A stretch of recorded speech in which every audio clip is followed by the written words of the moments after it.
50,000 plus ready to go here in Manhattan, Kansas. Sellout crowd for the Wildcats Big 12 home opener. It's Texas Tech and Kansas State.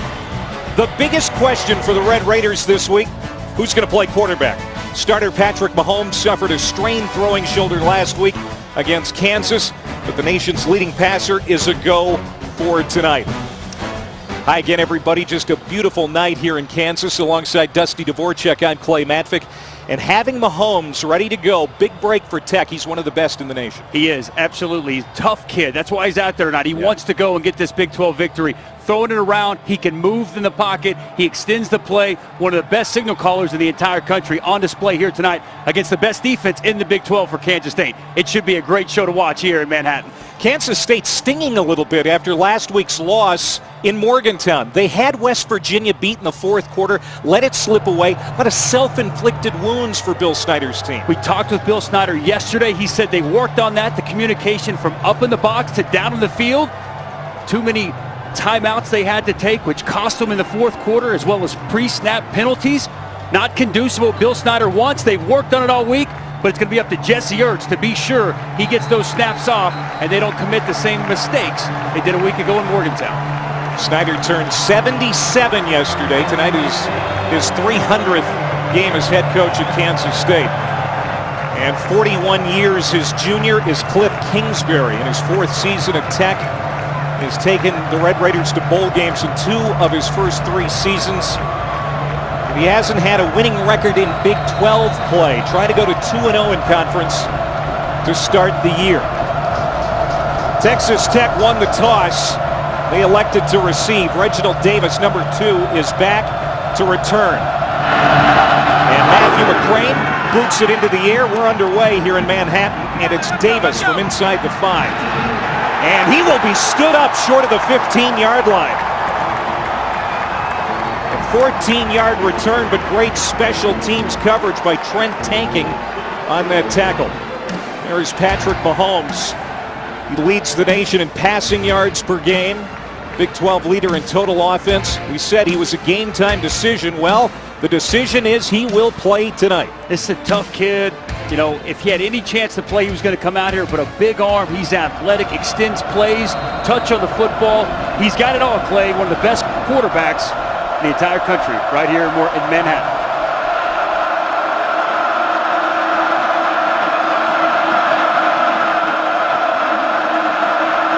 First play for the Red Raiders.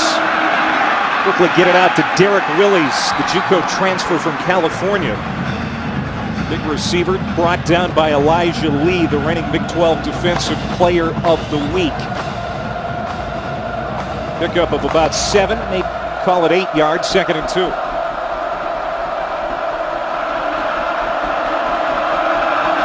Throwing it again, this time it's Jonathan Giles, sidesteps a tackler and gets a first down. Dante Barnett brings him down. Tech moving the chains. The only team in the nation to score 50 or more in every game this season. They're going to run it with tempo all night. Tackling is going to be an issue. You see out there Barnett with a chance to make the play on Giles out in space. Giles makes a miss and gets the Tech first down. 1st and 10 from the 26-yard line. Holmes dropping back, now stepping up, avoids a sack, got rid of it to Sadler. That's Ian Sadler, the sure-handed possession receiver for the Red Raiders. Short of the first down, it's a gain of 8 more.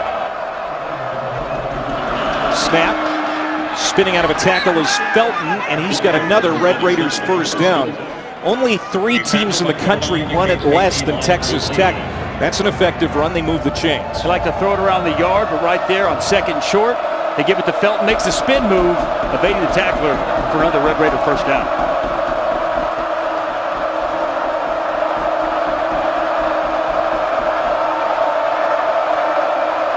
Mahomes to Kiki QT. It's a gain of 3 more. Duke Shelley makes the tackle. And expect to see a lot of wide receivers getting involved. They feel they have 6, 7, maybe even 8 guys they can rely upon for Patrick Mahomes to deliver the football to. Eric Morris, former Red Raider wide receiver, is the offensive coordinator, but Kingsbury still calls the plays. We'll see what they dial up here on 2nd down and 7, just underway from Bill Snyder Family Stadium. This crowd is already in rare form. Mahomes eludes the rush, got rid of it smartly, incomplete. Sure, Mike Moore got up in the grill of Mahomes to force 3rd down and 7. They bring Moore, they bring Starks on a blitz from the field. Moore comes clean, gets the pressure on Mahomes, forces the errant throw to set up a 3rd and long situation for Texas Tech. Kansas State showing blitz. Mahomes checks. This is the first time they're facing a 3rd down situation tonight. Play clock at 5. They pick up the pressure.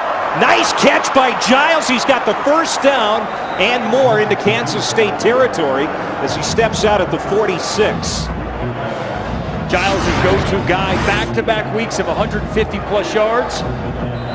3rd down and long, no problem for Mahomes and Giles. Wasting no time, back over the ball. Quick pass to Lauderdale. And he'll get about 4 more for Texas Tech.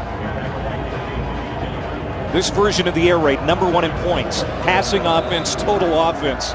This is a well-oiled machine when it's running correctly. That ball gets out quick. Mahomes, quick decision maker, getting the ball out of his hands to alleviate the pass rush of Kansas State. Kansas State showing pressure off the edge. Getting rid of it, though, quickly is Mahomes again. Justin Stockton out of the backfield makes the grab, but he's wrapped up behind the line of scrimmage by the cornerback, Duke Shelley. Just a sophomore, but they think he's going to be one of the better corners at Kansas State before he's done. There is a penalty marker on the play. Personal foul, chop block, offense, number 12 and number 13. 15-yard penalty, replay 2nd down. This is an offensive line, Dusty, that has struggled at times. They have, protecting the passer, especially on that right side. Last week, Kansas all over Mahomes, and when Shimonek came in, they couldn't quite block him up, so they've had their struggles early on this year, still putting up crazy numbers offensively, but up front along that offensive line, they could definitely improve and play much better. Texas Tech trying to get to 4-1, 2-0 in the Big 12. The Red Raiders haven't won in Manhattan since 2008. It was going to be hard to win without their ace quarterback, Patrick Mahomes. I said it before, a big sigh of relief from Cliff Kingsbury when Mahomes said he was good to go tonight. 9th play of this series. This one backs him up to the 43-yard line.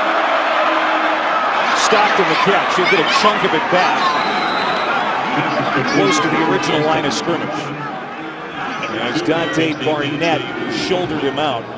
It's going to be 3rd down and long. We saw earlier on the 3rd down, Mahomes finding his go-to guy, Jonathan Giles. 3rd and 11 here. This is a great Kansas State 3rd down defense. Texas Tech 52% on the year. That's 1st in the Big 12. Can they convert on 3rd and 11?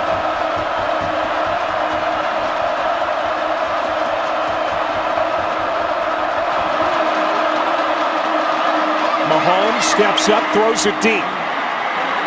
And that is caught. Lauderdale made the catch inbounds. He is out at the 6-yard line. What a strike by Mahomes. And again, that shoulder just a week ago took him out of the Kansas game. No ill effects of the shoulder right there. He finds his man, Devin Lauderdale, the speed demon, out there on the go route. Patrick Mahomes fires a dart for a big 1st down. Another 3rd down conversion. 41-yard play, 1st down, goal to go. It's Stockton on the pitch. Turns it up. He'll get a handful. And brought down at the 3. Let's go back to the snare.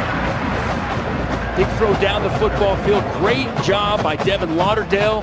Ball over the shoulder. He catches the back end of the football, keeps the foot in bounds for a big Texas Tech 1st down. He can whip it around a little bit, can he, Clay? Man. Sore shoulder, my eye. 2nd down and goal for the Red Raiders on their opening series. Play number 12 now. A play fake. Mahomes He's hurried a little bit, pass incomplete in the end zone. It's about third down. Not a good sign for Kansas State. Jordan Willis, the pass rush specialist, outstanding defensive end, was second in the Big 12 last year. 2 sacks just a week ago on the road in Morgantown, down on the field. We had a chance to talk to the team captain yesterday. A very impressive young man. This defense wouldn't be #1 in the Big 12 without him. Willis right here on the far right of your screen.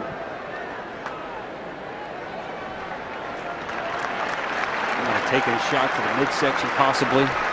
Stockton got him kind of with the elbow shoulder. Good job picking up the unabated rush by Jordan Willis right there by Stockton. Just hope he's okay. Integral piece of this Kansas State defense.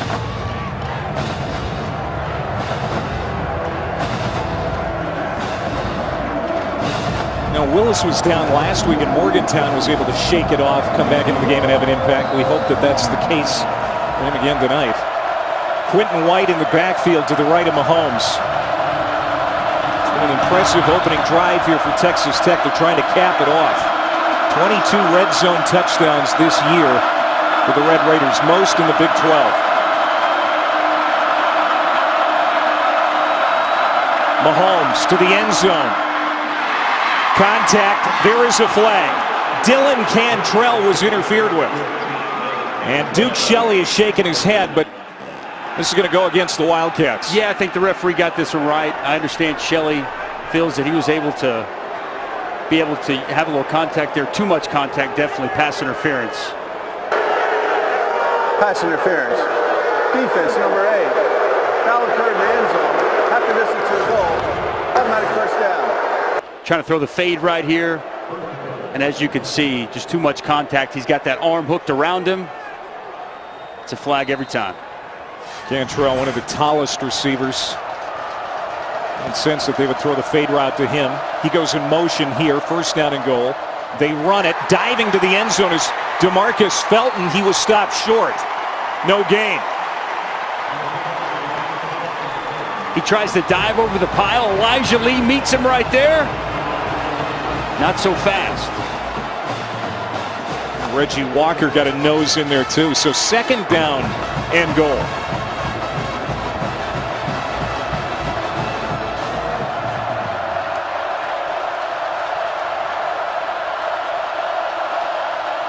Mahomes fakes the handoff.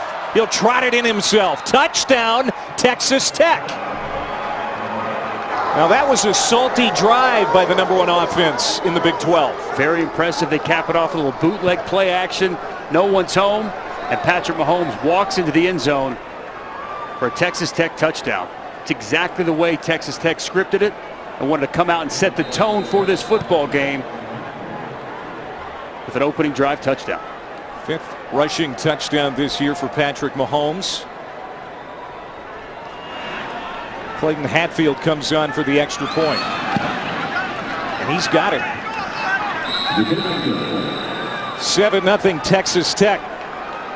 14 plays, 85 yards, and a Mahomes touchdown in a game we didn't know whether he would play or not. Boy, you know, we talked about the shoulder. Is he going to be ready? Is he going to be able to throw the football down the field? I think he's answered all those questions and some here on this opening drive, showing the short passes, the intermediate throws, as well as the big ball down the football field to his target, Devin Lauderdale. And you see a little bit of his ability athletically with his legs, walking it into the end zone right there on the short bootleg touchdown for Patrick Mahomes and the Texas Tech Red Raiders. Mahomes on that drive, 8 of 10, 92 yards passing, and a long play of 41 yards on the drive. Here it is, Patrick Mahomes taking his shot down the field on 3rd and 11. Can't throw it any better than that. And you see here, the naked boot, walks into the end zone.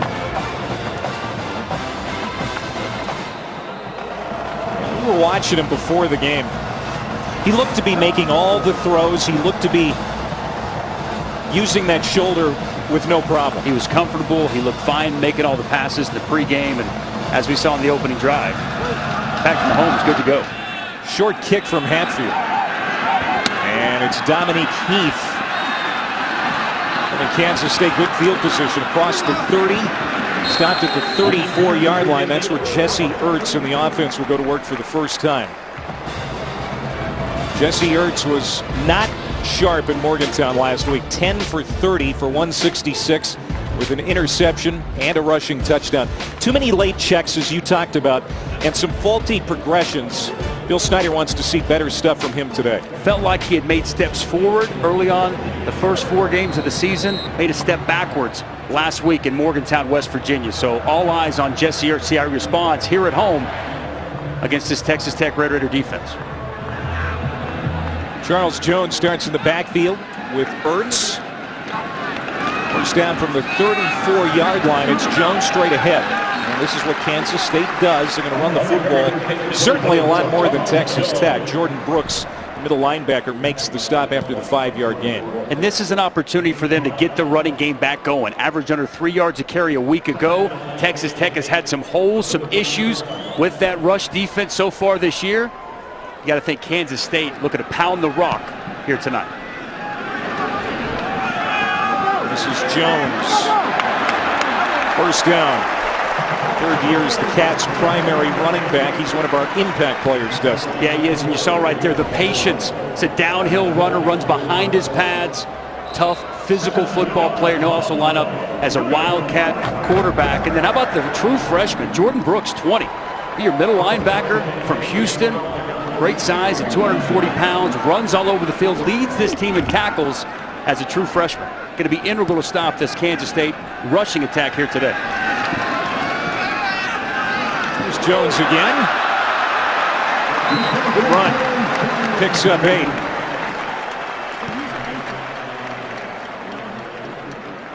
What a win for Oklahoma State, coming from 17 points down to beat Iowa State. We're here in Manhattan, the third Big 12 game of the day on ESPNU, alongside Dusty Dvorak. I'm Clay Matvick. And the Red Raiders of Texas Tech have the #1 offense in the league. The Wildcats the #1 defense. Patrick Mahomes did play at the start of this football game. Got the start despite a sore shoulder. And he led Texas Tech on a 14-play touchdown drive to start this game that covered 85 yards. Very impressive. He was sharp, he was accurate. You saw him manipulating the pocket, stepping up, finding guys, converting 2 third and long situations. And boy, if there's any ill effects on the shoulder, we didn't see it on the opening drive for Texas Tech. There's Patrick Mahomes.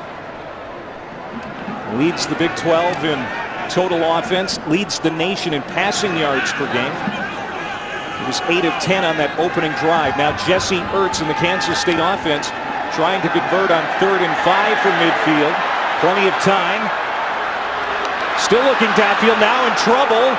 Got it away and complete. Caught at the 40-yard line by Byron Pringle.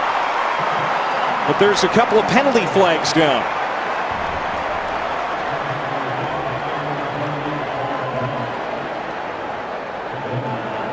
Eddie Shelton is our referee. Personal foul. Roughing the passer. Deep 6. Hits to the head of the quarterback. 15-yard penalty.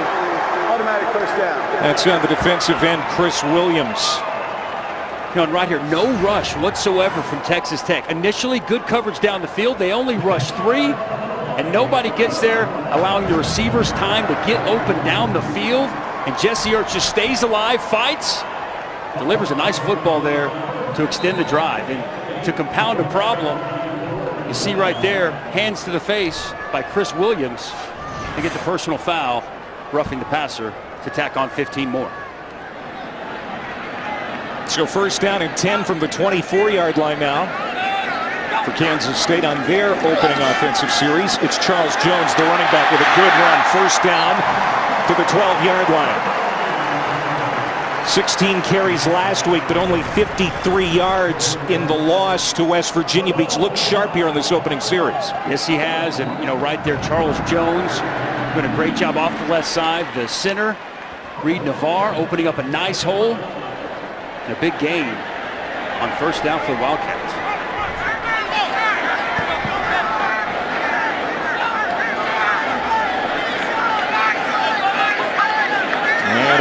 check by Jesse Ertz as the play clock is inside 10. That was a real problem spot for him last week in Morgantown.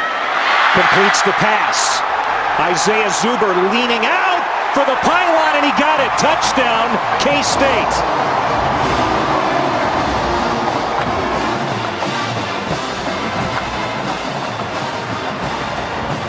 A nice response by the Wildcats after the Texas Tech score. See Zuber right here. He extends the football. Foot is in. Looks like he's in there, partner. I agree with you. Nice answer right there from the Kansas State Wildcat offense after the Texas Tech opening touchdown drive. They love his athleticism, the freshman from Stone Mountain, Georgia. The second receiving touchdown of the year. And here's Matthew McCrane to tie the game at 7. We've had an entertaining start to this game in the Big 12. Texas Tech 7, K-State 7.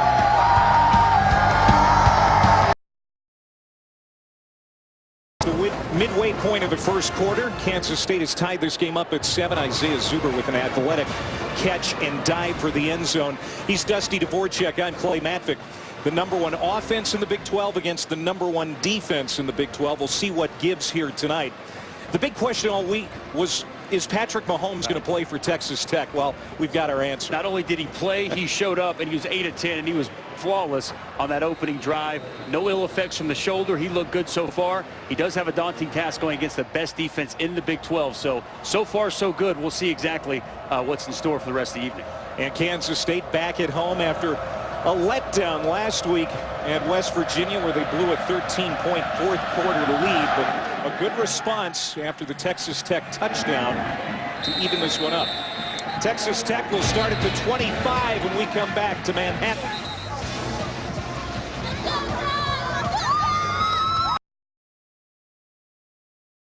'30th consecutive sellout at Bill Snyder Family Stadium, and we're tied at 7.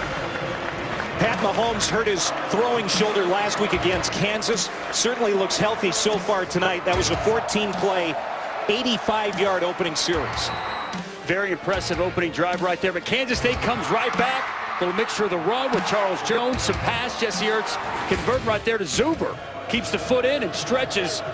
Hits the pylon to knot this thing up at 7 here in the first. Red Raiders start this series from the 25. DeMarcus Felton in the backfield, but throwing again as Mahomes is complete to Cantrell. At the 30-yard line, Duke Shelley makes the stop. This defense for Kansas State is 4th nationally, 240 yards per game allowed.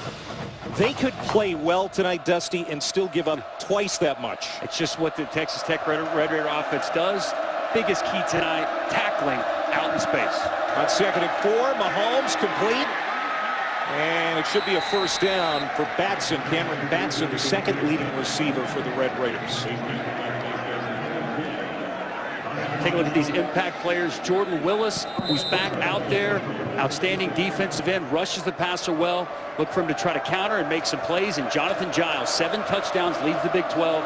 A dynamic receiver for the Red Raiders. Good to see Willis out there. He was banged up not that long ago. Helped off the field and now appears okay. DeMarcus Felton spins out of a tackle. Turns it into a positive gain across the 40-yard line. Dante Barnett, the 4-year starter and strong safety, brings him down. The second down at about 5. You know, they don't run it all that often, though we did talk to the offensive coordinator, Eric Morris, says he wants to get back to running the football more effectively starting here tonight. Mahomes looks right, comes back left, and then over the middle, incomplete. Was intended for Kiki QT, coming off a couple of touchdown game against Kansas last week. Jermichael Moore right there on the blitz, untouched. Puts the pressure on Mahomes, forces the pass to come out a little bit quickly, setting up another 3rd down for this Red Raider offense. Just their 3rd incompletion so far for Mahomes. Converted twice already.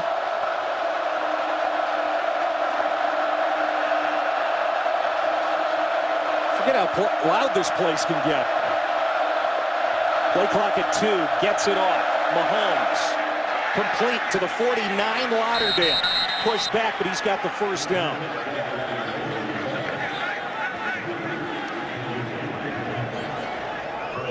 Lauderdale over there picking on DJ Reed, the corner for Kansas State.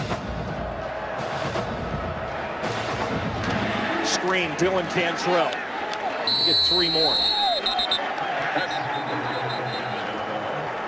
And a marker down.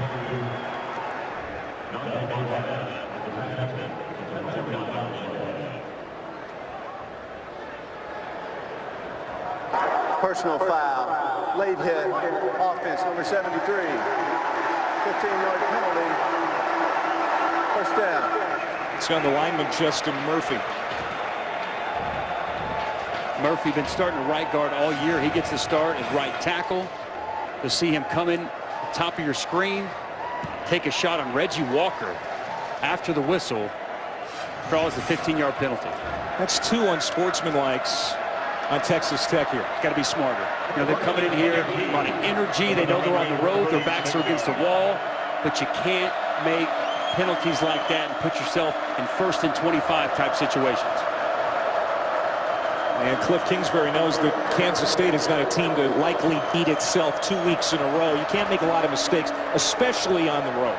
That's right. Snyder ball typically don't beat themselves with penalties. Well, last week was an exception. You got to think Bill Snyder's going to get back to his roots as players. Will be dug in. Line of game was not made. It'll be 2nd down after a 15-yard penalty.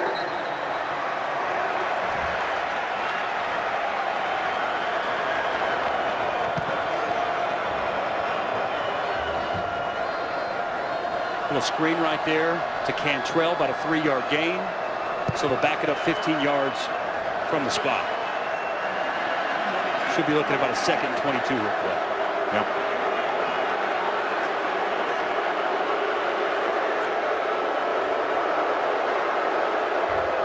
Eddie Shelton, our lead referee, trying to get this figured out.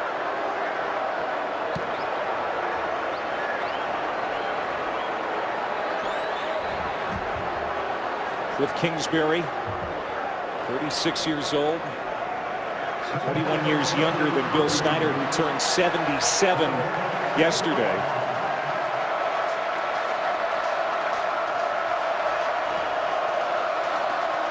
I'm not exactly sure what the confusion here is. Let's play some football. Ball is spotted at the 36-yard line of Texas Tech. It'll be 2nd and 23. Now we're ready to go.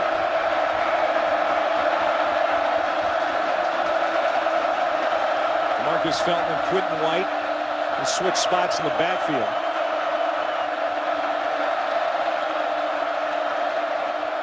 Play fake. And it's picked off by DJ Reed. He's going to take it to the house. Touchdown, Kansas State.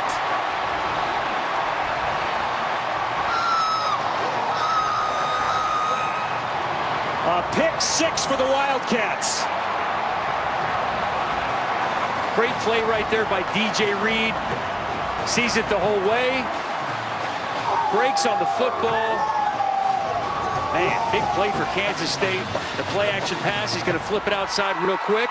DJ Reed undercuts the route, reads it the whole way, takes it the distance to the house for another Wildcat touchdown. Turnovers has been a huge thing for this Wildcat defense so far this season.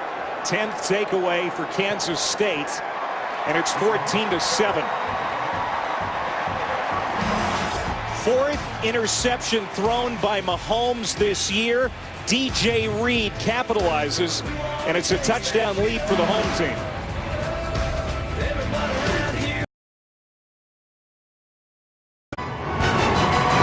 ESPNU College Football is brought to you by Axe. Find your magic. A cool tradition at Bill Snyder Family Stadium. It's an almost 2 decades old tradition. Harley Day. About 100 bikes come in before the game, make a lap around the field, get the crowd juiced up.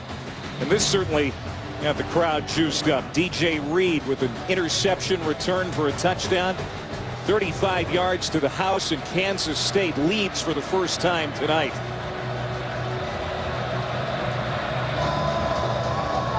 th consecutive sellout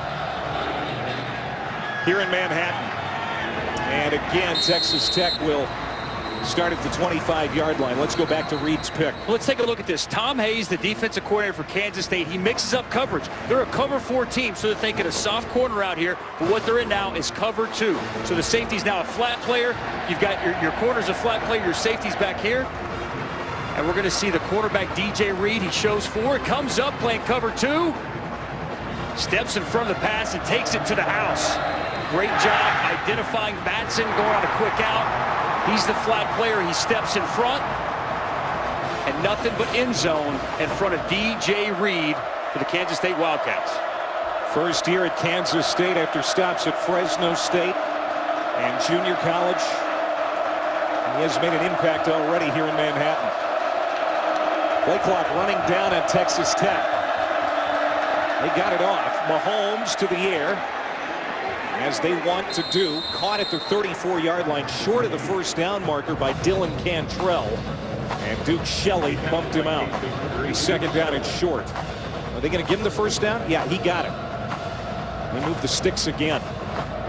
You know, Kansas State, they're in nickel about 75% of the time anyway. They're going to be in it more than that probably tonight, as Felton gets the run here for a couple of yards. Tom Hayes is the defensive coordinator.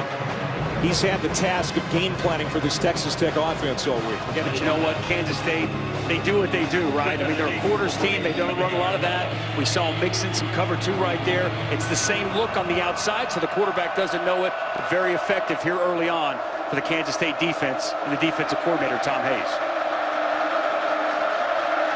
Second and 8. Pressure coming off the edge. Stockton got it. Maybe a yard as Elijah Lee, the reigning Big 12 Defensive Player of the Week, made the stop. This guy was all over the field a week ago in Manhattan. 14 tackles, had an interception, a tackle for loss. Long, rangy, sideline-to-sideline linebacker. And Bill Snyder told us yesterday, he's not even playing his best football yet. The ceiling's even higher for the junior linebacker, who I expect to be playing on Sundays. Yeah, he could play better, said Bill. Yeah. That's a compliment, though, from Bill Snyder. It really is. Here comes the blitz from the Wildcats. Mahomes better get rid of it. Does. And it's a strike for a first down. QT gets loose in the secondary. Inside the 20, he could go. Touchdown. No penalty flags.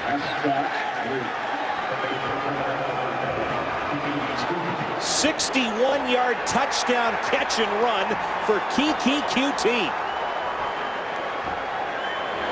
There is a flag on the field in the end zone. This might be a celebration penalty.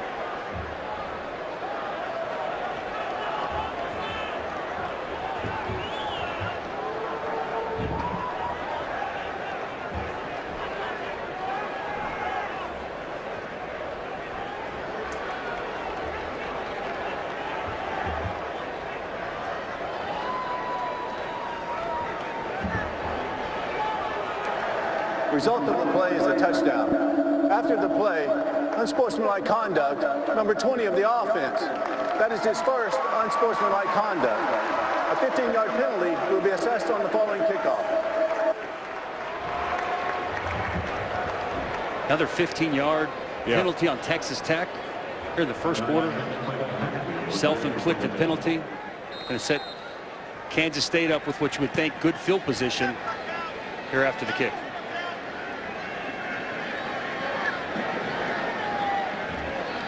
Here's Clayton Hatfield for the extra point. And we're tied up in Manhattan. It is the 17th touchdown drive under 2 minutes. You want to quit worrying about an interception for a touchdown? Find your guy, Kiki QT. Let him do the rest with the wheels as he finds pay dirt. We're knotted up here in Manhattan. Just hungry. Ambitious. Kick off your Week 5 NFL Sunday. NFL Insider Sunday edition at 10 a.m. Eastern, then at 11. The new Sunday NFL Countdown crew of Wendy Nix, Chris Berman, Trent Dilfer, Charles Woodson, Matt Hasselbeck, Randy Moss, and whoever else they can get in the studio. Tom Brady back from suspension this week. That'll be one of the big conversations I'm sure everybody's talking about on the studio shows this week. He's back. There's Kiki QT, had the touchdown and the unsportsmanlike. Yes, he did. Exactly what Texas Tech needed after the pick six. Short little throw. He does the rest with his legs.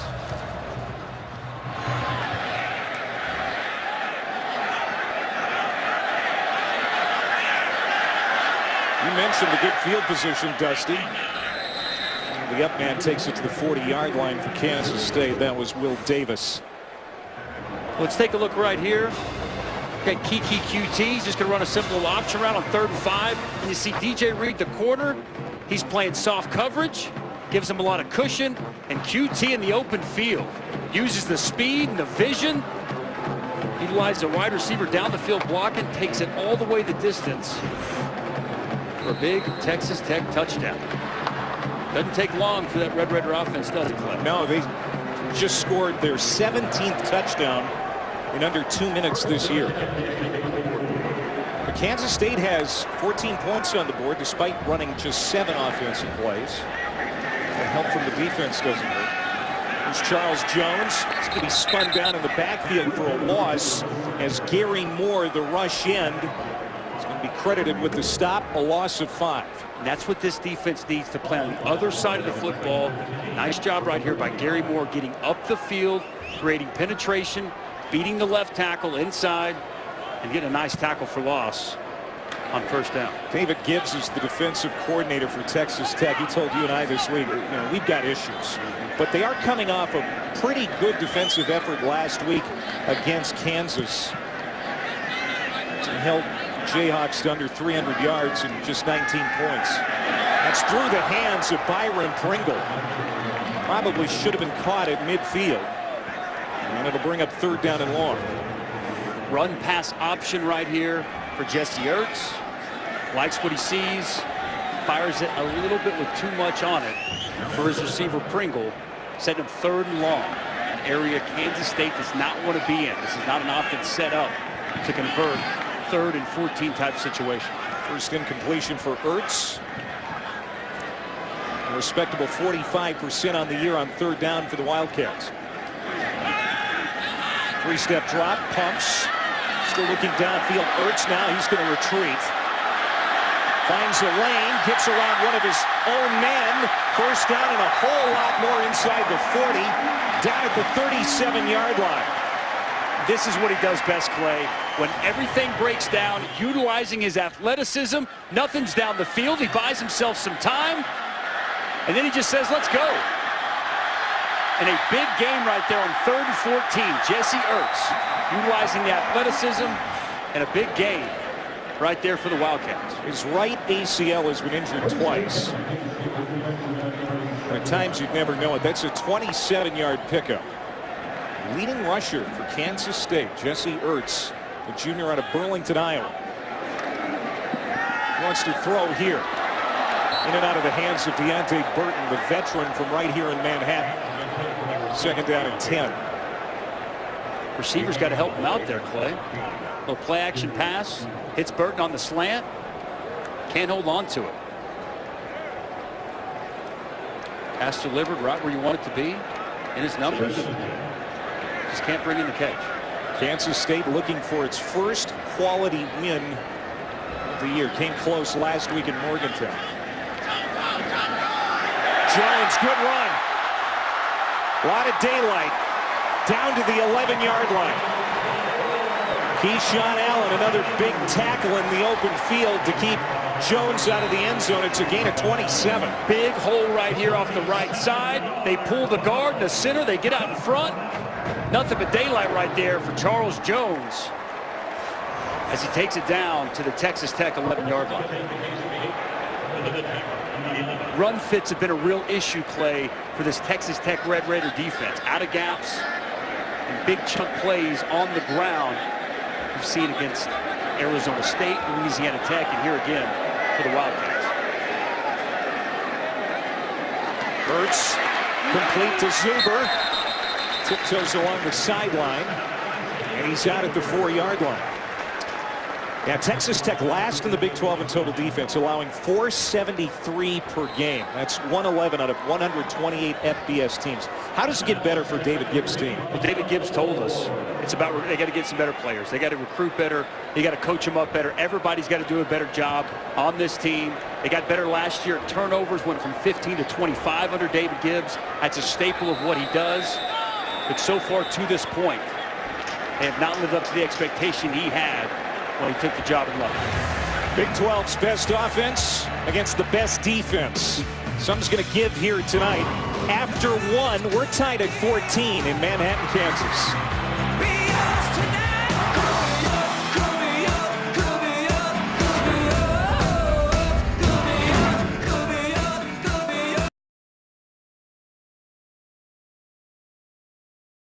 Matvick and former Sooner Dusty Dvorak back here in Manhattan, Kansas. Entertaining first quarter as we get ready here for the second quarter. Winston Dimmel is going to run the Wildcat, number 38. He's their fullback.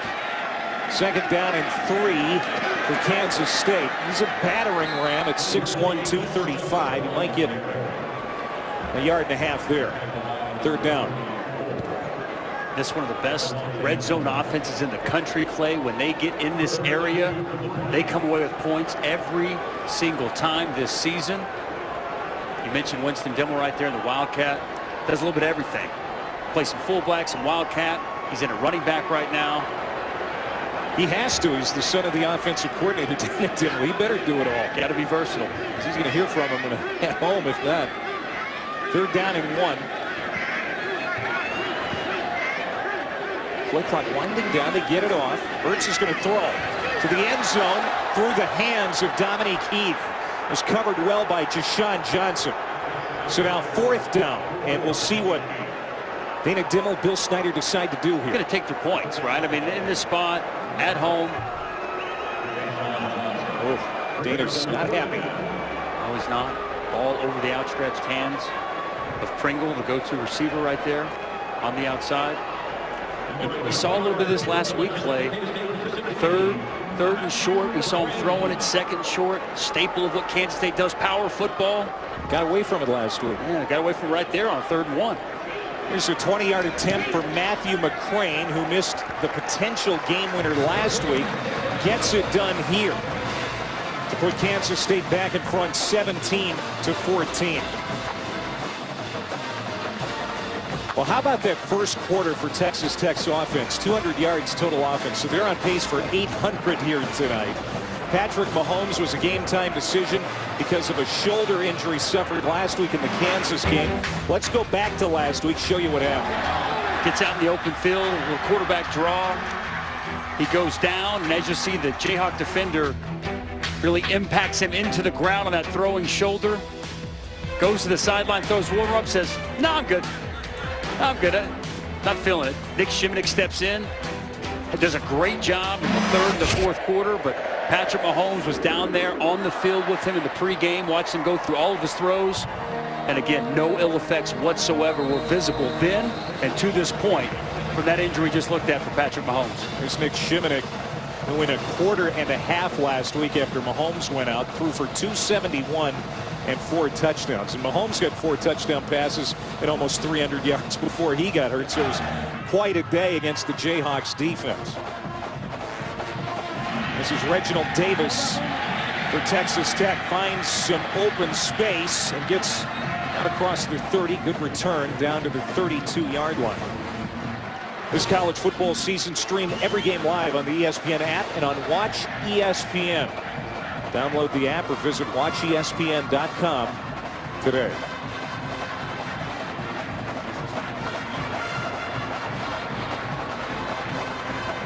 So here comes Mahomes. 15 of 19, 186 yards, a touchdown. He has thrown an interception that was returned for a Kansas State score. Physically gifted, built like a linebacker at 6'3", 230. Well, he's got all the tools the NFL scouts look for the next level. throw to the outside here. Cantrell. And where are they going to spot it? Right at the marker. They're going to move the chains. First down after the 10-yard catch. Dylan Cantrell. Just that throw there from the far hash all the way to the other sideline. Throws it on a rope to his receiver, Cantrell, for a Tech first down. He and Cantrell went to the same high school in White House, Texas. And that's Felton on the run. Patrick Mahomes, the son of former Major League pitcher Pat Mahomes, was playing baseball, but this spring gave it up to concentrate on football. Good move, because he's going to make some money in this game. He is going to make some money. It allowed him to be fully dedicated to football, be around the guys in the springtime, and boy, it sure paid dividends so far early on in this season. Checking here at the line, getting the play that he wants. The receivers to the right. Mahomes is looking that way. He'll throw that way. Coming back is Cantrell again. You can tell they played together in high school. There's some chemistry there. No question. Big target at 6'3". Typically a guy they like to throw the deep balls to, guy that can go up and get it, but right there on the comeback, easy pitch and catch for Patrick Mahomes and Dylan Cantrell. Cantrell missed the entire season last year with a back injury. I'm happy to have him back. Here's a receiver pass, and it's a good one. Caught by Quentin White, the running back, on the throw from Cameron Batson. Razzle-dazzle here from Clay. Just throw the screen out there to the wide receiver, and they send Quentin White out of the backfield. The pass from Batson. 25-yard reception for the senior from College Station. Now here's Stockton. A gain of 1. Let's go back to the receiver pass. You'll see it here. A little screen. Batson sets up and finds Quentin White out of the backfield. So very effective play right there from Texas Tech. Batson throwing like a quarterback out there, Clay. And Jonathan Giles, a former high school quarterback too, he can do the same thing. So they've got some weapons in that regard. Check it again here. 2nd and 9 from the K-State 20. They hand it off to Felton on the draw. Kansas State was pretty much ready for it. You talked about the Tech running game. DeAndre Washington rushed for over 1,000 yards in the last 2 years. Hard running back to replace. He is, playing for the Oakland Raiders now. Had 240-plus yards against this Kansas State defense a year ago. A back-to-back 1,000-yard rusher for Texas Tech. They haven't found that guy to supplement his ability to rush the football for this Tech offense so far this year. The Red Raiders perfect on 3rd down so far, 4 for 4. They need the 11. Mahomes flushed out. Wow, nice move. First down, touchdown. Patrick Mahomes, a 16-yard run. And that's what this team would have missed if he didn't play tonight. Talk about his ability to throw the football over the yard. He has all those tools. Also a gifted athlete too. They brought the blitz. Moore has him right there. He evades it right there. Slips Jordan Willis and skates into the end zone for his 2nd rushing touchdown of the night for Patrick Mahomes. The total package, Clay. Can throw it, can run it. Cool, calm, collected under pressure as Kansas State brought the blitz and he made them pay. Hatfield's extra points, and Texas Tech regains the lead 21-17. Well, Patrick Mahomes running this offense, and it's looking good. They've already racked up nearly 270 yards.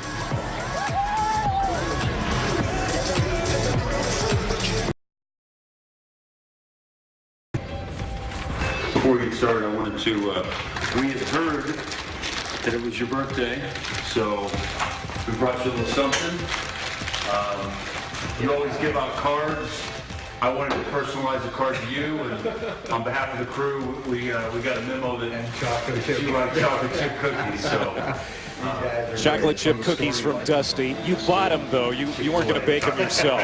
I don't bake cookies. My wife does a great job, not me, but how cool is that to get to spend his 77th birthday with the Wizard, an icon of college football, Bill Snyder. So much knowledge and such a great man. And tonight is his 300th game as head coach at Kansas State. College football Hall of Famer. Still getting it done here in Manhattan. How much longer, though, we'll have to wait and see. There's Byron Pringle on the return for Kansas State. And he's brought down across the 25-yard line for 27. Bill Snyder, the oldest active head coach in the country. His 8th season back here in Manhattan since unretiring in 2009. He considered retiring after last year. He probably is going to consider it after every season. Right. When will that time come, Dustin? Oh, boy, if I had a crystal ball, I'd love to tell you. But I think only that man right there knows. And he said he doesn't allow it to get in his way during the season. You know, obviously, people ask him about it. We referenced it to him yesterday, but he's willing to put that aside, focus on this season, this team, how it needs to get better. And after the year, he'll sit down and address that. But Texas Tech is offside. Now was it drawn off or sued?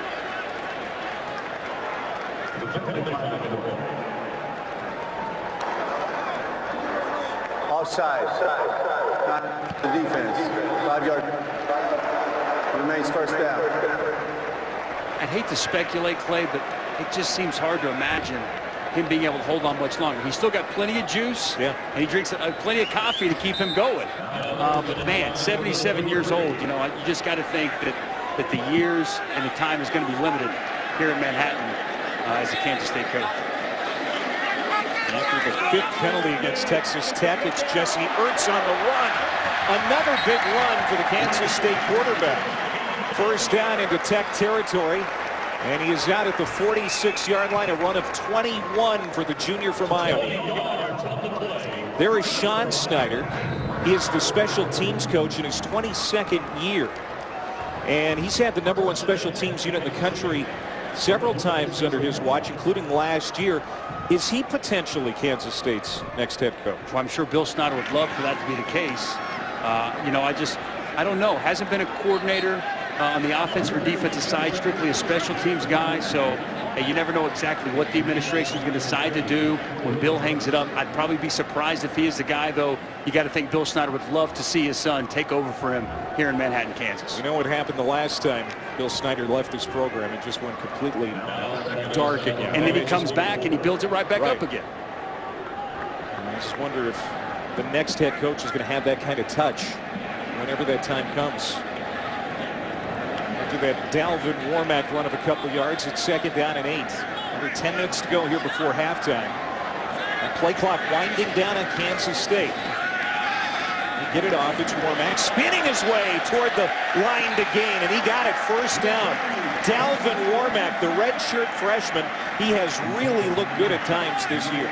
Like that run right there, it's a zone to the left.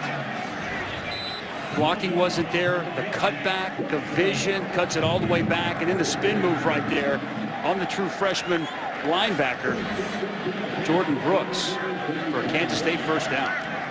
Warmack's got that speed, that vision, and the ability to be a quality running back here for Kansas State.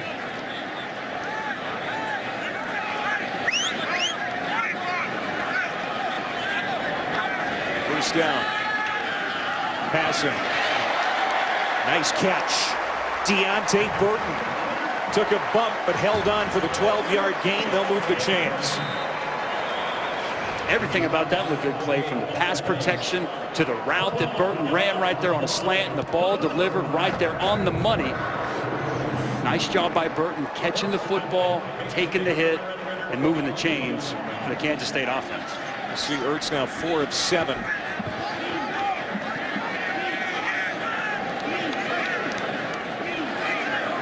Checking the play.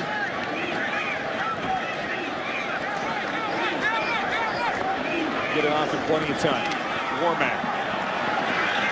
And they're going to take a loss here. It's going to bring up 2nd down. The reason we've been talking so much about that play clock, Dusty, some fans may not remember last week Kansas State used 4 timeouts to avoid delay of game last week. They also got flagged for it once and had 2 illegal substitutions. There were some real issues when it came to that. Yeah, and it cost them at the end of the game as West Virginia was able to run the clock out after a missed field goal. No timeouts to stop the clock. They've worked on it all week, and so far so good for the corrections made by Jesse Ertz and his Kansas State offense.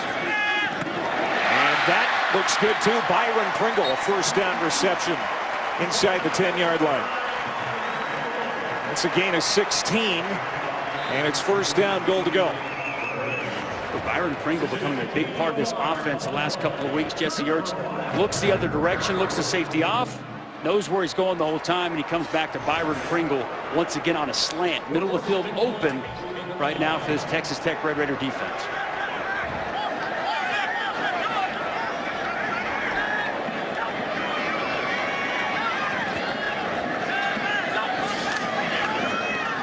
Design run, Ertz, and he'll get maybe a yard. Last week, Kansas State had only one touchdown. They had 4 field goal attempts, and of course, the one that they needed, they missed. But it appears that this offense clicking a little bit better, especially in the red zone here so far. Yes, they are. Held up last possession on a 3rd and 1. They weren't able to convert. They take the points, but the opening drive they had, they cash in, and obviously here looking for 7 against this Tech offense. 3s aren't going to be good enough for them.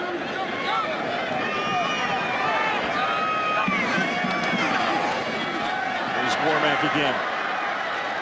To the 5, so now 3rd down and goal to go. Devontae Hinton, weak side linebacker, made the stop.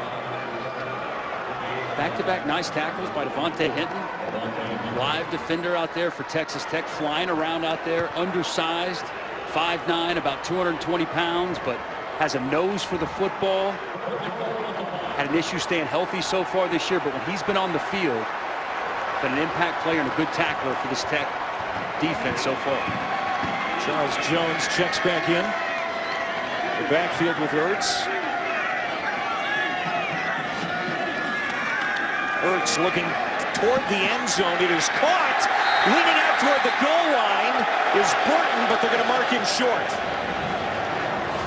About a half-yard short. 4th down and goal to go. The offensive line wants him to go for it. I got to imagine with Winston Dimmel, Charles Jones, some of the guys they have for Kansas State, it's go time. Nice route run by Burton, little option route, catches it. He extends the football. Boy, I think he got it. Man, that is close. Nose of that football, Clay, looked like it was over the goal line. Yeah, they're going to review it.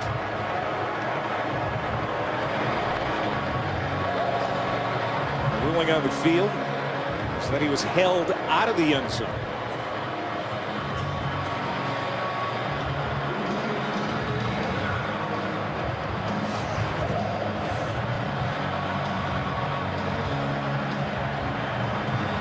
Burton's falling back. He reaches the ball over. That's a touchdown play. Because he is on the defender's body. I don't see him. And it's going to be right at him. Yeah, he's about as close as it gets. I think he's in. I think he's in as well. You're right. I think he was on top of the defender, right. Paul Banks. He wasn't down on the turf yet. And the ball had already hit the point. As his body hits the ground, the nose of that football crosses the plane of the goal line. But on the field, it was called that he was held out. After further review, the ruling on the field stands. 4th down. Has to be indisputable video evidence to overturn it. Apparently, the replay official, Jack McDonald, didn't see enough evidence to overturn the call on the field. So now Kansas State facing a 4th down and goal. They're going to go for it.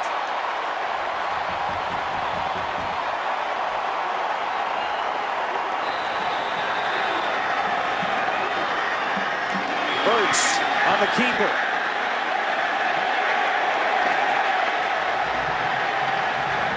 No indication yet.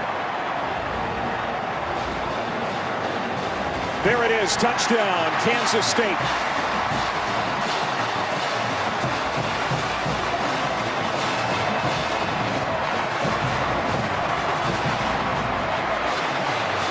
It's a simple quarterback sneak, but it's a full house backfield in the back, and they're going to give the quarterback several nudges to make sure that he crosses the goal line for the Wildcat touchdown.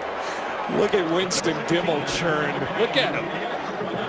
He's going to make sure he crosses over. No question. Jesse Ertz at the bottom of that pile as they unstack the bodies, laying in the end zone. And McCrane with the extra point. You got to give Dimmel an assist on that. Just like a hockey game. 24-21, Kansas State regains the lead.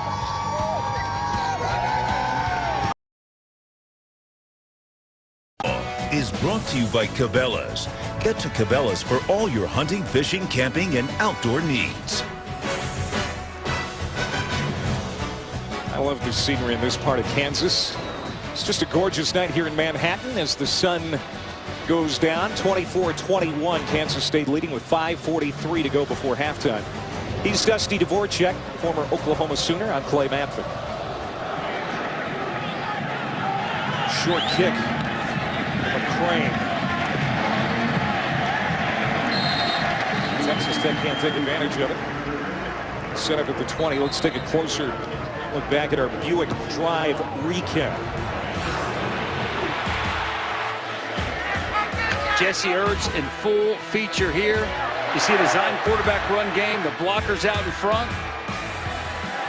Nice pass right there to Burton.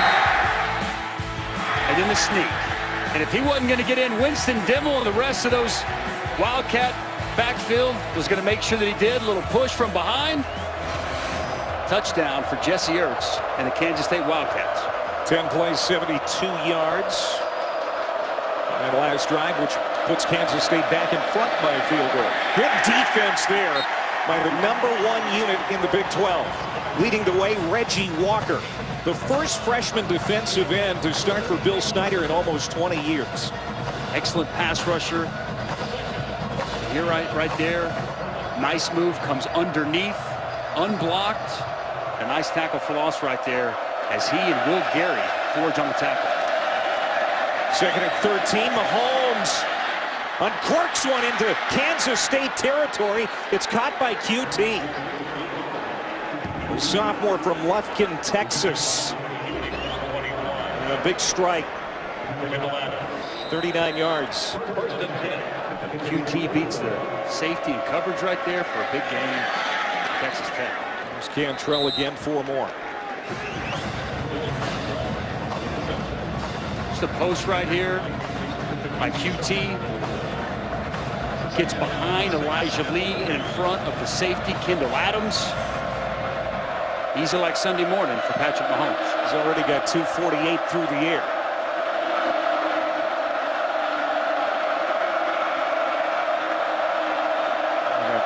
Only 308 yards of total offense for Texas Tech.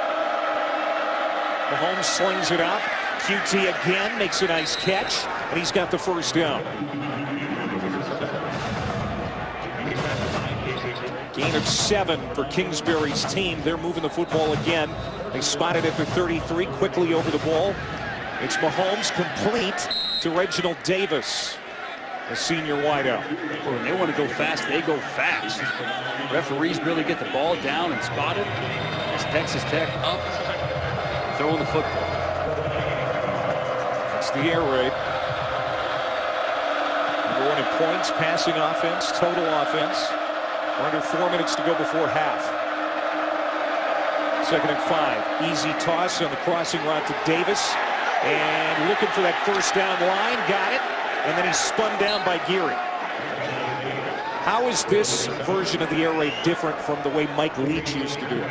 This is more play action. That play we saw right there, that's more of a Mike Leach play. Shallow crossers, a lot of crossing routes, allowing things to develop. Now, with Cliff Kingsbury, they've implemented more play action pass, a lot of stuff on the perimeter, quick outs, bubbles, balls out even quicker than it was under Mike Leach. Still some of the same principles, but Cliff Kingsbury's got his own spin to it here in Lubbock these days. Play fake. Comebacker Lauderdale sidesteps a tackle, works it ahead for about 3 or 4 yards. And that's Donnie Starks, the nickel back, making the stop. I'll tell you, this Texas Tech offensive line has done a great job tonight protecting Patrick Mahomes. I thought coming into the game, Kansas State would have a decided advantage with their pass rush and their defensive line. Whether it's the quick tempo, the quick throws, it alleviated much pressure put on Patrick Mahomes here tonight. You thought that was a real advantage for Kansas State tonight. Right so far side, they're holding it up. Yeah, right side of the Tech line showed issues on film, but so far tonight, they played well. 2nd and 6, Mahomes hopping, rolling out, under pressure, throws it short. to Cantrell, incomplete. So 3rd down and 6 coming up. Clock stops with 2:39 to go before halftime. Both teams have all their timeouts remaining. Nice coverage down the football field right there. Mahomes trying to buy some time for his receivers. Nothing's open. Setting up 3rd and long. Haven't seen much pressure from Kansas State tonight. Be an opportune time for this man, Jordan Willis. Tech is perfect on 3rd down. They're 5 for 5. 9th play of the series. Cantrell, a bobbling catch. 1st down, Texas Tech. How did he hold on to that? Excellent concentration right there by Cantrell. Bobbling as he gets hit, holds on to the football for the Texas Tech 1st down. 10 different Texas Tech receivers have caught passes tonight. Mahomes now 279 through the air. We still have 2 minutes to go before the half. Inside handoff to Felton, cuts it up. Good run. Almost made his way to the end zone. Tripped up at the 4-yard line. It's an outside zone. Nice cut right there by Felton. DJ Reed able to get a paw on him. Get the running back down. And Mahomes with the fake. And he just waltzes in untouched. And Texas Tech scores again. His 3rd rushing touchdown here in the half. Boy, he sold that. Zone read. Got the look that he wanted. The defensive end comes inside. And Patrick Mahomes walks into the end zone for another Texas Tech touchdown here in the 1st half. Mahomes with 18 passing touchdowns coming into the night.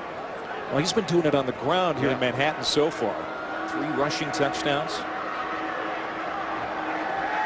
And Clayton Hatfield with the extra point as Tech goes back in front. It's a 4-point lead. Well, if you like quality quarterback play, one of the best in the country on display, a little zone read. Patrick Mahomes strolls into the end zone for another touchdown.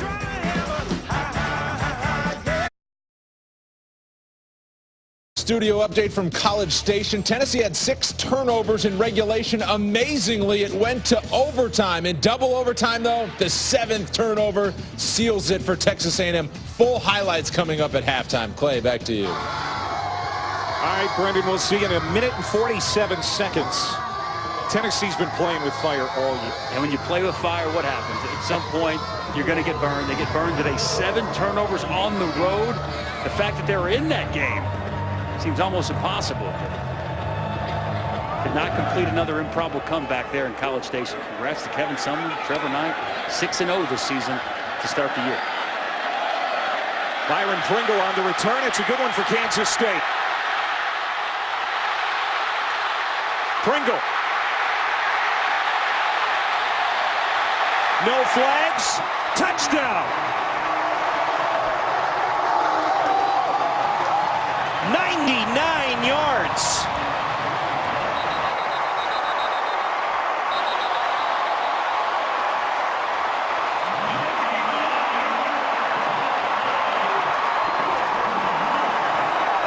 Dusty, he was the GOAT last week for Kansas State. Drops a touchdown in the corner of the end zone in the 3rd quarter, which would have given Kansas State a 17-point lead. And boy, does he make amends right there with a big kick return to the house. Excellent blocking down the field, and Byron Pringle, been a go-to guy for Jesse Ertz, and now takes it to pay dirt on the kickoff. Kansas State special teams, we talked about it already tonight, always very good. Pringle had over 100 yards in kickoff return yards last week. Here, 99 yards to the house. Look at the downfield blocking, and Pringle with the speed does the rest.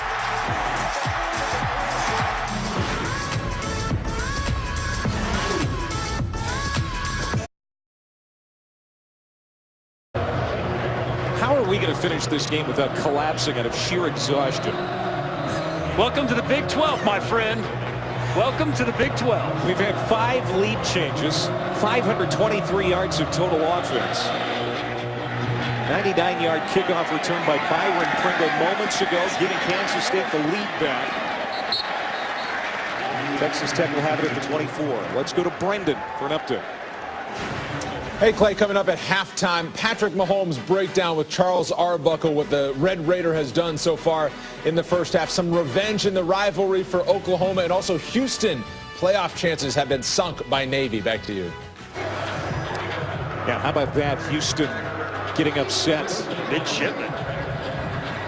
Making some noise today. Yeah, that's going to have implications throughout all of college football, especially where Louisville is concerned. Yeah, Louisville has them late in the season on the road at Houston, looking at that game to help make up for the loss last week. And Clemson, that win won't be not as impressive if they get it. Mahomes on the crossing line. It's a high pass, but Lauderdale goes up and gets it. He's got the first down and a lot more. He tried to stay in bounds, and he may have hurt himself doing so.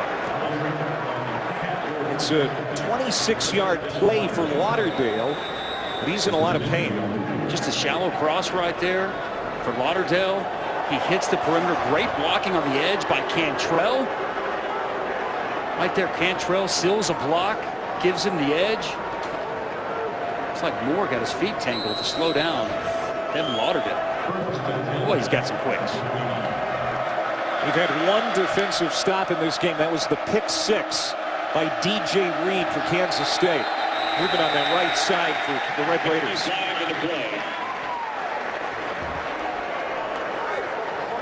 False start. Offense, number 73. 5-yard penalty. Remains first down. Justin Murphy, his second penalty. Move him from right guard to right tackle. Having some issues out there. Getting going a little bit too soon here in the first half. There's one penalty for Kansas State. That's going to make Bill Snyder happy. Quite a few before halftime last week. Mahomes got rid of it under heavy pressure from Jordan Willis.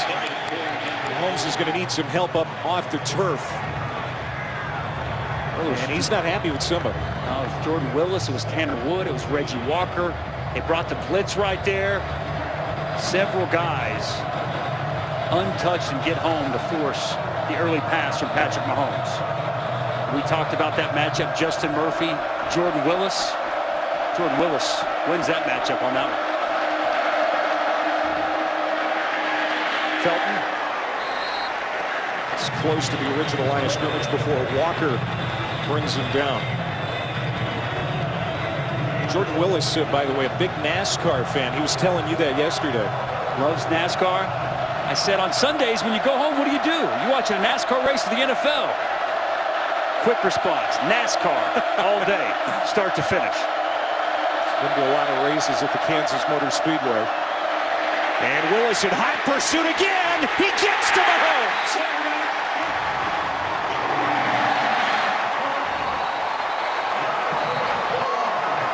Mahomes thought a race car was coming at him that time.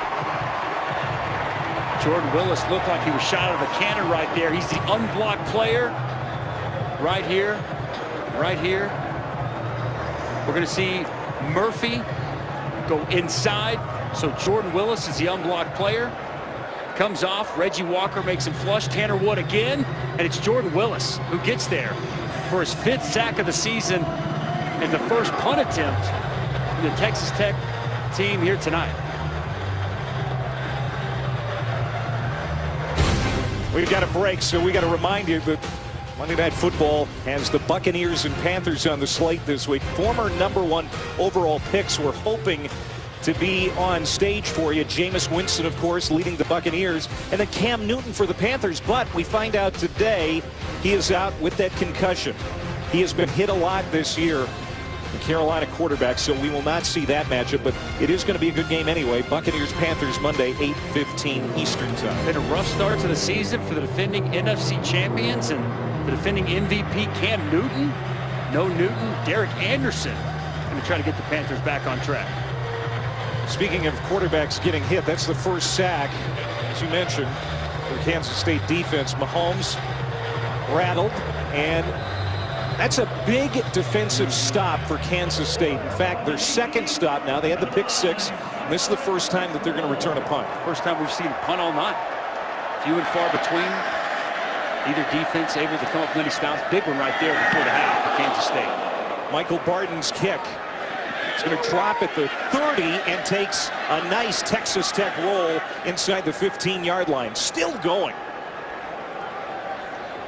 Beautiful kick by Michael Barton. There's a punt of 59 yards. 17 seconds to go here before halftime. Well, it hasn't just been the Kansas State offense, it's been the defense. How about DJ Reed stepping in front, taking it the distance for an early Kansas State touchdown. And how about special teams? Byron Pringle on the kick return, a staple of what Kansas State does under Sean Snyder. Whether it's been Tyler Lockett, Morgan Burns, now Byron Pringle. Big-time returners is what they produce here in Manhattan, Kansas. Kansas State has a couple of timeouts. 17 seconds to go. We'll see if they're going to play conservatively. And indeed they are. Big game for both of these teams' bowl hopes. I know it's early October, but we've got to start thinking like that, especially when you look at the schedules for both of these teams. It's not easy down the stretch. Both need a win here tonight, and the first half goes to Kansas State. Is certainly, and it was an entertaining one. Very entertaining first half, and you can tell, just like you said, Clay, this game may be early October, but huge implications here in the Big 12 for bowl purposes and much, much more. A lot of offense. Kansas State with the lead, 31-28. We now go to the halftime studio report. Brendan and Buck.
Kansas State's Byron Pringle. A 99-yard kickoff return for a touchdown just ahead of half. That's the difference in this football game right now. 31-28 Wildcats. 536 yards combined total offense in that first half. 5 lead changes. Dusty Dvorak and Clay Matvick getting ready for what should be an exciting second half here in Manhattan. You know, the question leading up to this game all week, will Patrick Mahomes play quarterback for Texas Tech? Hurt his shoulder last week. Well, we got our answer, and he's been good so far. He hasn't just played. He's excelled here tonight. Over 300 yards passing against this Kansas State defense here in the first half. And it hadn't just been his arm. He's been getting it done with his leg as well. But how about the arm strength? Sore shoulder? No problem. As he gets a big gain down the field, just finds his targets, buys some time, so good outside the pocket.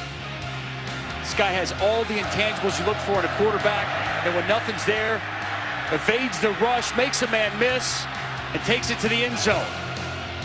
How about his third rushing touchdown of the opening half? A little zone read. It's been all Patrick Mahomes in the first half.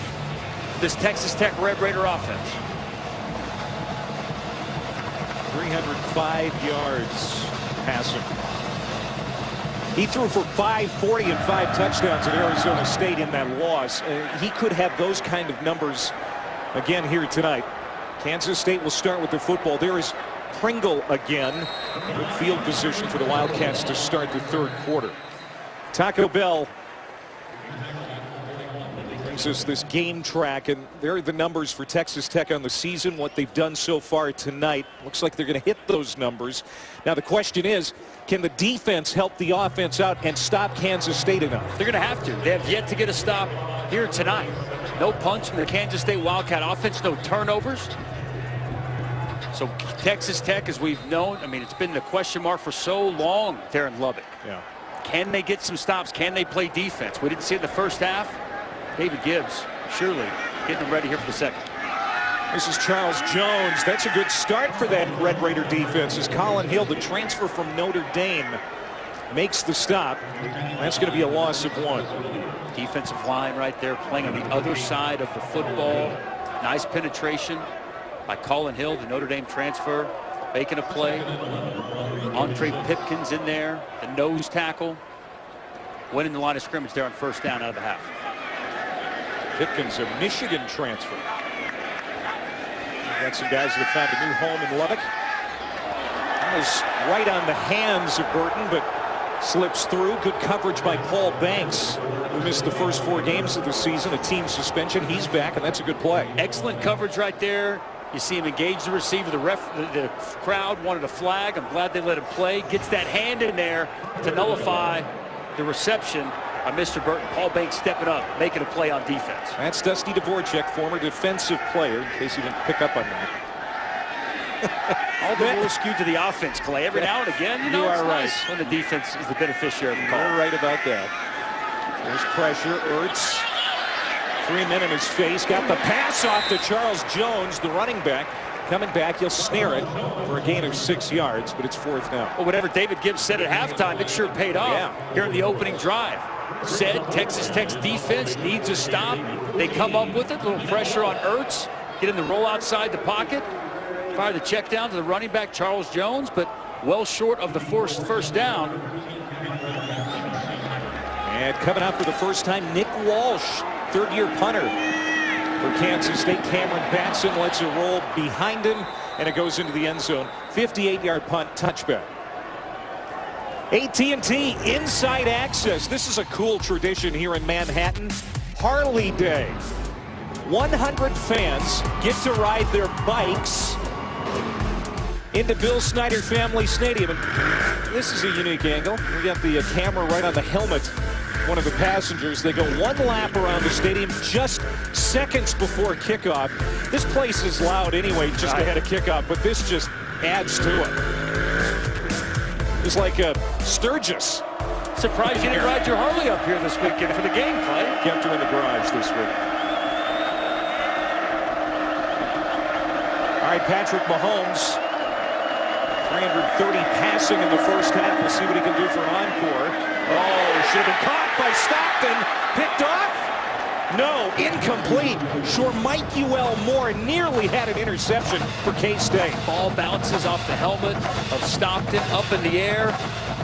And a big chance for the linebacker, Moore, to make the interception. Unable to get his hands on the football. Very close, but no cigar. He's been around the ball a lot in the early season. Already a couple of fumble recoveries. Nearly had that pick on the first play for Tech here in the second half. 2nd and 10. Mahomes from the pocket, deep ball. There was some contact. Devin Lauderdale can't make the catch. It almost looked like Lauderdale pushed off, had it, and then DJ Reed maybe got a piece of it to knock it away. There was a little push off right there by Lauderdale. As he adjusts, makes the play on the football, and as he goes to the ground, the ball comes out. That's an incompletion. You have to complete the process of the catch through the contact with the ground. Tech has been dynamite on 3rd down tonight. Here comes 50,000 in the ears of Mahomes. Pressure off the edge, got rid of it. Complete to Willis. Makes his way for a first down across the 30, and they'll rush up to get over the ball. Well, Kansas State shows blitz, and they bring the blitz. Big hit by Reggie Walker, but Mahomes able to deliver the ball to the JUCO transfer. Willis fights for the first down. High snap, handoff, and that is Quentin White.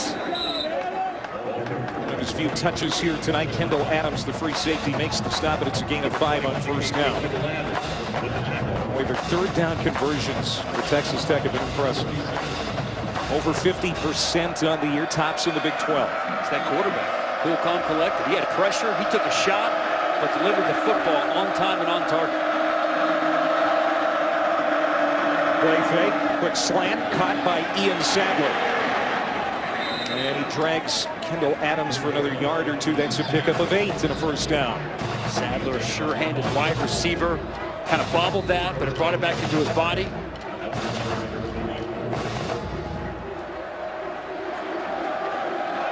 Closing in on 400 yards of total offense. This next play might do it. Against, by the way, the #1 defense in the Big 12 coming into tonight.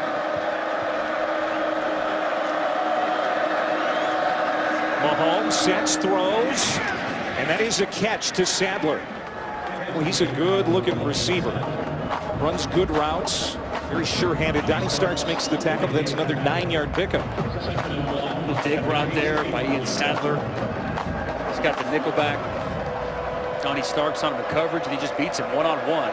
Another nice throw by the quarterback, Patrick Mahomes. 2nd and 1, they run it. Felton. There's his shoulder pads. And he'll pick up the first down. Felton, the leading rusher. Rushed for over 100 yards against Louisiana Tech in Week 3. Again, they don't run it a ton, but when they have run it tonight, it's been effective. Over 70% of the plays this year are passes. They do not lean on that run game. Mahomes underthrown a little bit, but Giles makes the catch. He dropped it right in there for a 22-yard gain. I thought it was a great throw. Touch on the football, puts it right over the outstretched hand to the defender, Donnie Starks. He finds his go-to receiver, Jonathan Giles, as he tiptoes. And Lauderdale slips at the 20 and goes down. Jonathan Giles putting up some big numbers for Texas Tech. They haven't had the kind of wide receiver production he's put up since Crabtree was with Texas Tech. Well, it's been great because they've got more receivers. Last year, Jakeem Grant was a guy that they force-fed the football. Now, 6-7 guys, they don't care who it is. They trust a bevy of these Texas Tech Red Raider receivers on a night-in, night-out basis. This is the 10th play of this series. First possession for Texas Tech in the second half. Mahomes had it batted down by Reggie Walker, the defensive end. He's having a good night. He is. Pressure on the quarterback. The redshirt freshman getting the start. You've seen him in the backfield for a tackle for loss earlier. Gets his hands up, knocks the ball down. We talked with Jordan Willis yesterday, and he said if they can't get there on some of the quick game, big key in practice this week, get your hands up and deflect the football, get in the way of the passing lanes. Another third down, Dusty. They need the 13. K-State showing blitz once again. Play clock inside of 5. Pressure hit. Got rid of it to Giles. Stiff arm, first down. Well done on both ends. Mahomes, Giles, 8 yards. They move the chains.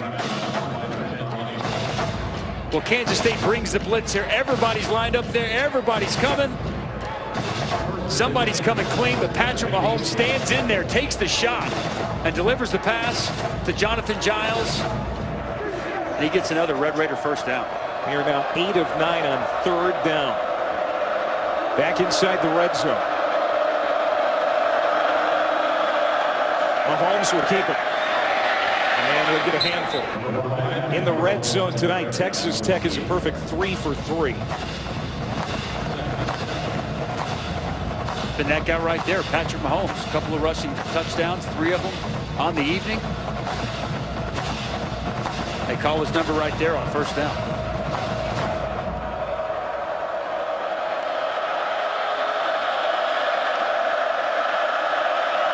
Check on 2nd and 7.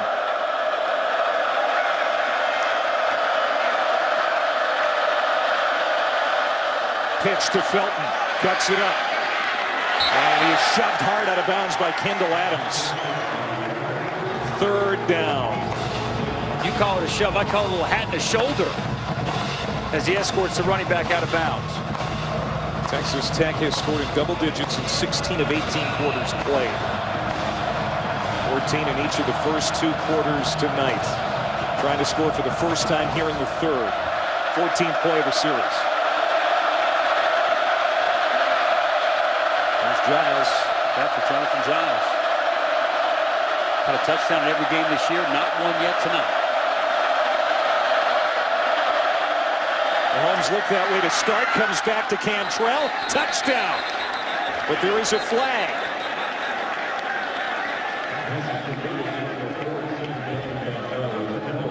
I got a little push off there by Dylan Cantrell. Pass interference. Offense, number 14. 15-yard penalty. Replay 3rd. You called it. Creating some separation. He got the separation he needed. The only problem was he can't do that. Negates the touchdown. It's a 3rd and long for Texas Tech. 7th penalty against the Red Raiders tonight. That was Kansas State's problem last week. Too many penalties against. Starting to bite Texas Tech. Take points off the board there. Back to the 21-yard line. 3rd and 20. The crowd in the line of scrimmage. We've seen him blitz here.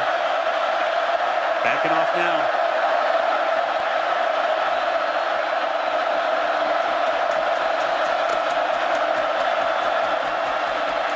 Mahomes stepping up, throws on the run. Great catch, but short of the 1st down. Cameron Batson now. Decision time for Cliff. Early on in the 3rd quarter, I think you got to take your points. But then again, I'm not Cliff Kingsbury. He's keeping the offense out there. 4th down. Mahomes rolling out.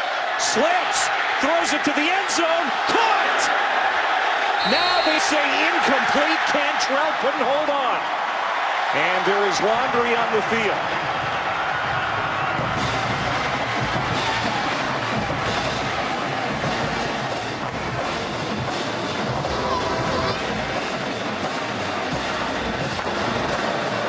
Ineligible lineman. Offense, number 76. Penalties decline. Ball goes over. As Paul Stawar is illegally downfield, and Kansas State takes over. You know, I would have kicked the field goal right there. I mean, you're in a close game, very close to catching the football, and obviously the penalty right there, but Kansas State bows back and gets the stop. Mahomes floats it up to Cantrell, but it's knocked away. Almost, but no touchdown.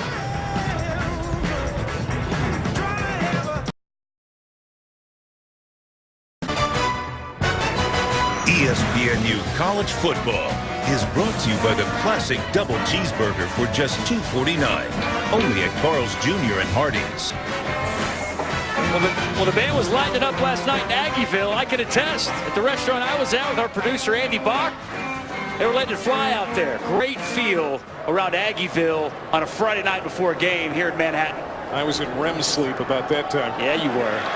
That is Jesse Ertz on the keeper. Good fake. And he's got to run for a 1st down. He had 14 yards. Keyshawn Allen making the tackle. The last Kansas State drive was a 3-and-out. K-State trying to capitalize on the defense for Kansas State now as Texas Tech was unable to score on that last drive, even though they got into the red zone. Yeah, they did. You know, we saw earlier them get a stop before halftime, and here they are. Texas Tech on the move, but they are able to get their offensive ball back. What a great run right there by Jesse Ertz. They're backed up inside the 10.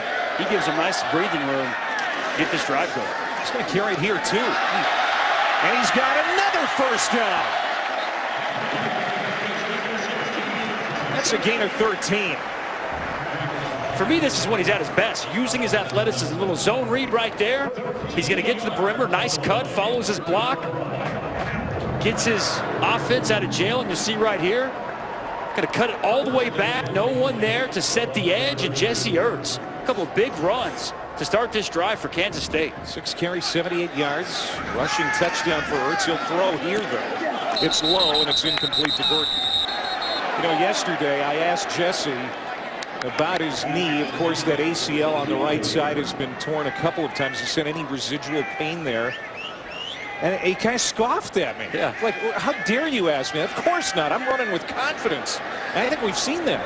Absolutely. Great athlete.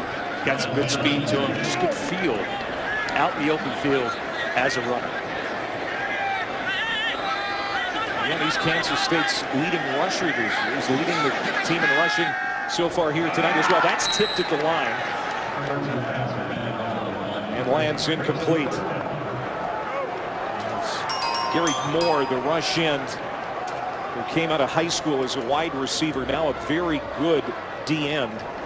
Got a piece of it. It's always helpful when you're 6'5", knocking down balls at the line. The ball's coming out quick. You can't always get a rush there. Get your hands up.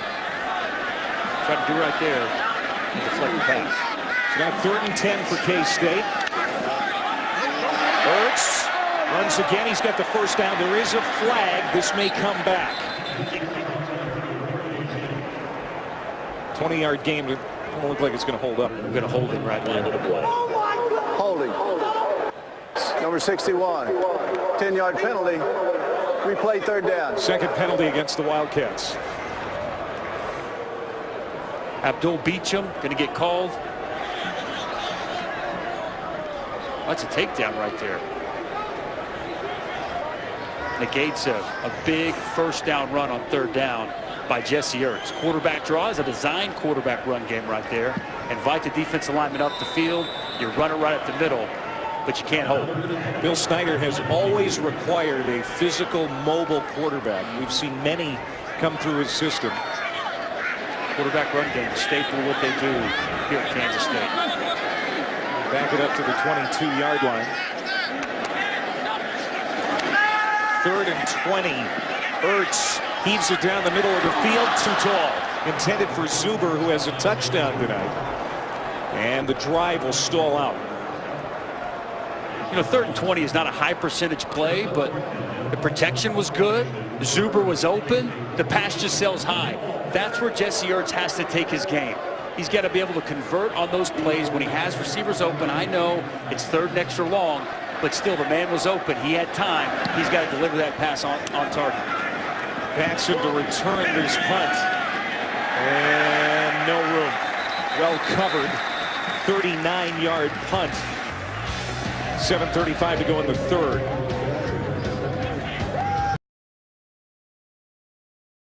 There's Texas Tech AD Kirby Hokut. Kansas State grad.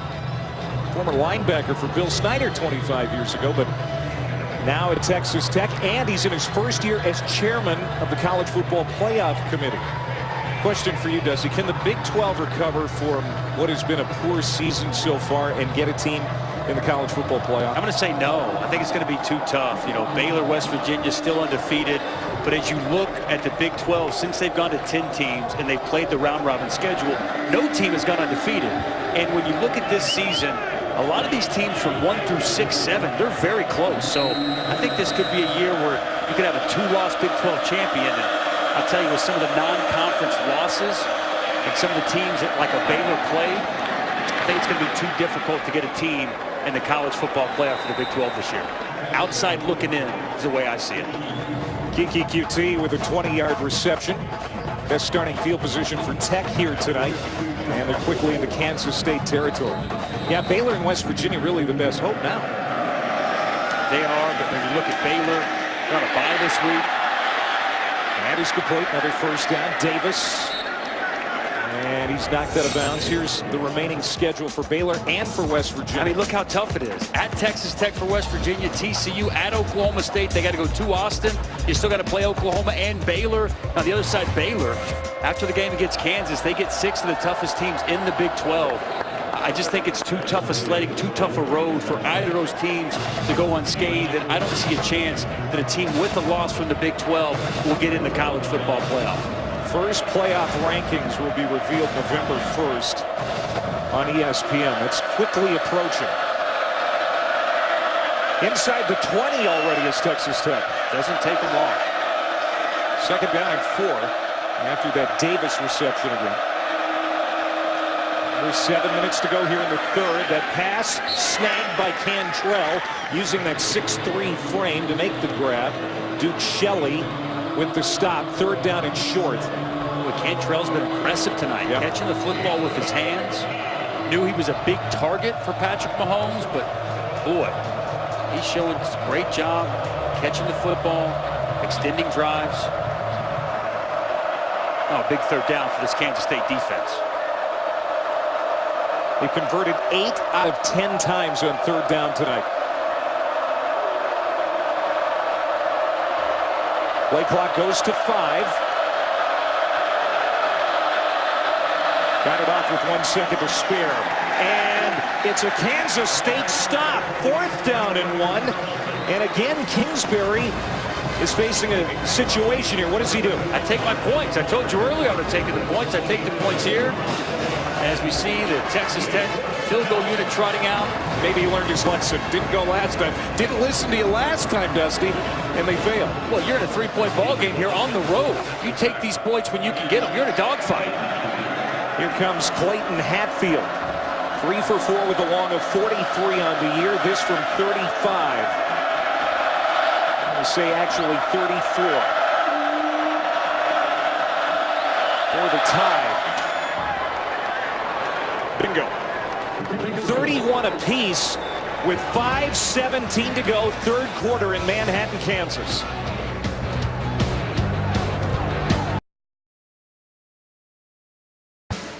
Dr. Pepper championship drive update. Houston upset by Navy today.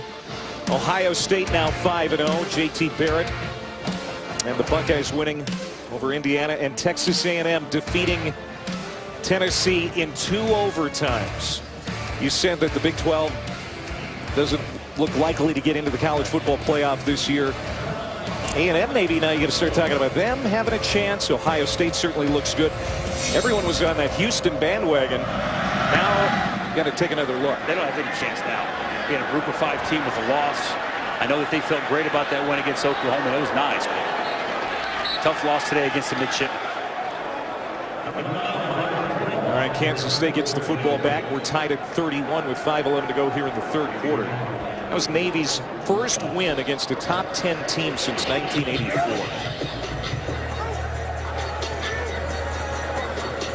Here comes Jesse Ertz.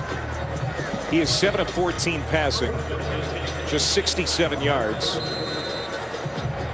He's been better on the ground than through the air. Making plays with his legs here this evening, extending drives. Kansas State really offensively played. Hasn't had a whole lot going on here tonight. Just 206 yards of total offense.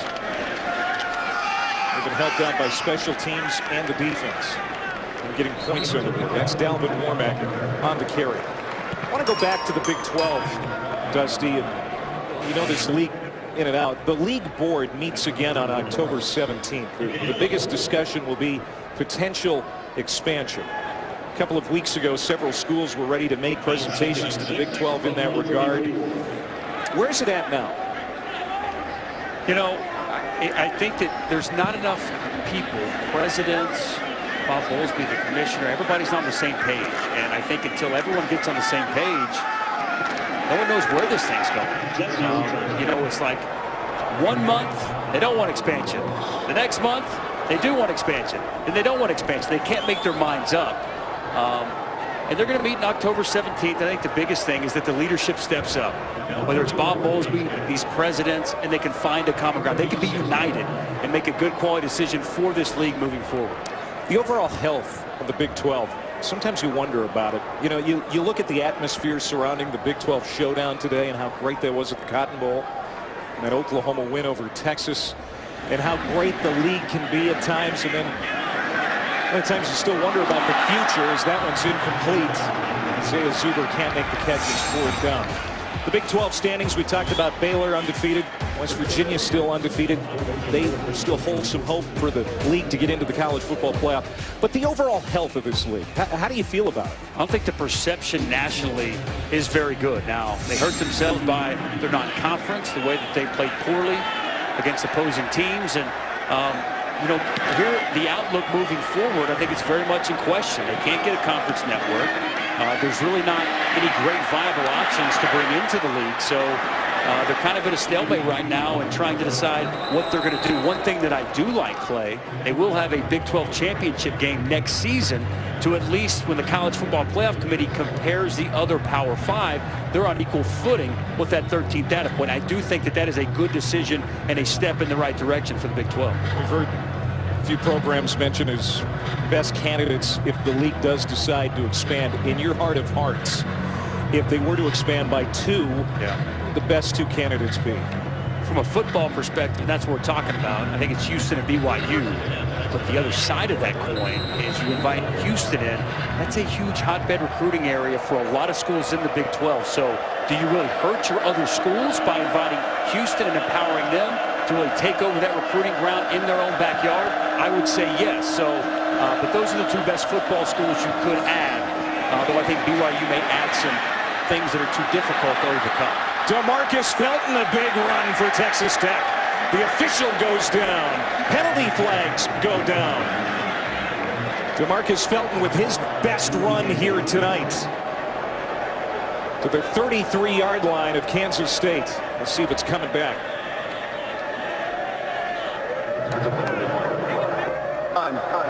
Holding. Offense number 14. 10 yards from the spot of the foul. First down. It's on the receiver, Dylan Cantrell. It's coming back. Yeah, down the field. He gets locked onto a defender. They get him for the hold. But nice cut right there by Felton. You hate to see that though after the big gain. The bulk of it at the end gets negated by the holding penalty by Cantrell, who's had a big night here tonight. So they're going to spot it at the 45-yard line. And it'll be first down. 10. Penalties starting to pile up now for Texas Tech. Mahomes on the play fake, throws it out of bounds. Let's go back and take a look at the penalty that killed that run. Dylan Cantrell out here on the outside, working on Shelley. You see he's got his hand outside the framework and just throws him to the ground. Referee throws a flag.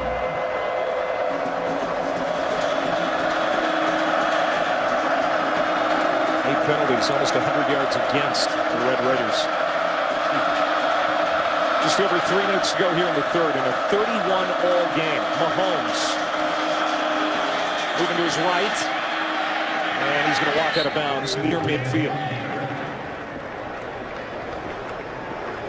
Just real quickly to put a bow on the Big 12 and where it's at. The best thing, in my opinion, for the Big 12 is start playing better football. And especially for the 2 marquee programs, Oklahoma and Texas. And when you get your opportunities in the non-conference, take advantage of it. And I think that's the biggest key. I don't think adding any of the other teams that we've seen out there add any value to the league.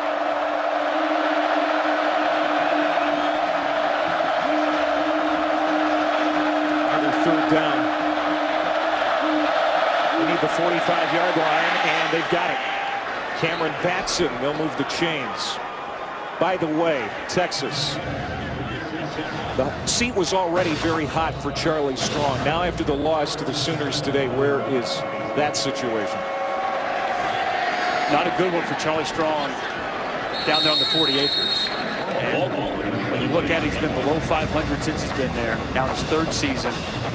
He has removed or changed the job for 8 of his coaches at this point that he appointed, and now he's taken over the defense, a defense that has now surrendered at least 45 points 4 times this year. So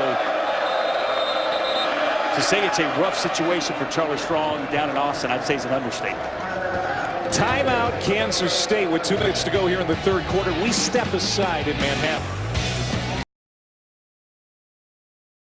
Celebrating its 12th year sponsoring the Good Hands Field Goal Nets, Allstate makes contributions to participating universities' general scholarship funds. For each field goal and extra point kick, to date, Allstate has donated millions in scholarship money.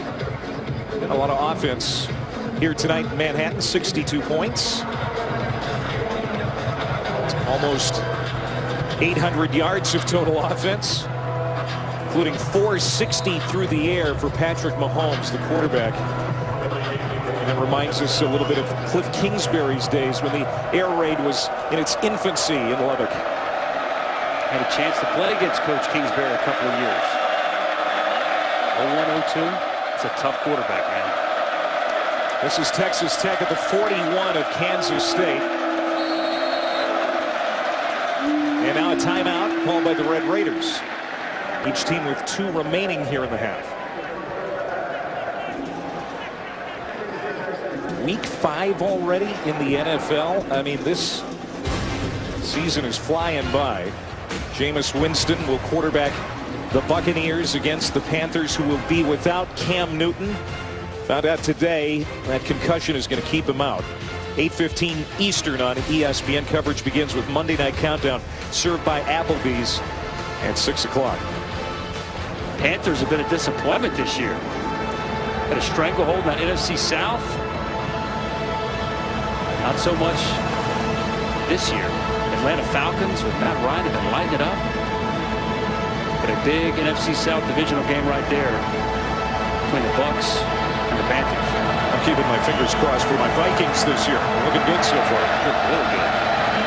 All right, out of the timeout, we'll see what the Red Raiders do. Quentin White is in the backfield to the right of Mahomes.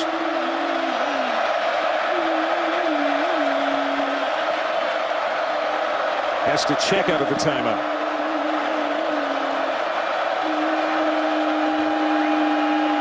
Throwing it down the right side of the field. Davis underthrown, incomplete. Shelley was running right with him. Again, that shoulder maybe still a little bit tender. He didn't put everything on that football that time. Well, part of it, he had the blitz coming. I don't know. I can't, I don't know what's going on with his body, how he's feeling, but that's a pass that his receivers got the man beat. No safety over the top, just underthrown. It was a game-time decision tonight after taking that hit last week. Here's the 7th play of the series. Again, throwing it behind his receiver, Cantrell. 4th down. Perhaps a little fatigue for Mahomes. It's been a busy night. Could be. Cantrell with a push off there again. Looks like he tries to hit him on the back shoulder. Cantrell goes up. Unable to make the catch. Forced to 4th down, and Cliff Kingsbury. No punt team. He's going for it. The gunslinger never changes. Second time going for it on 4th down tonight. Came up empty the first time.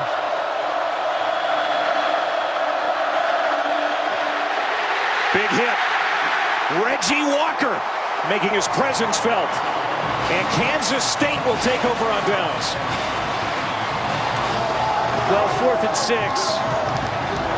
And they want to force the issue. Bring pressure. The blitz is coming. Reggie Walker, he's unblocked off the edge. And he gets there to Patrick Mahomes for a huge sack. They're on 4th down.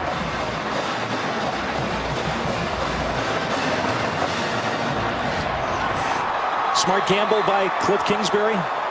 Listen, I'm a conservative. I kick field goals and I punt the football when given when in this situation. But Cliff Kingsbury is a little bit more courageous than me. So a great field position for Kansas State. In fact, their best of the night to start a series. There's that play clock rolling down. They get it off. Jones picking away and gets close to the 40-yard line of the Red Raiders.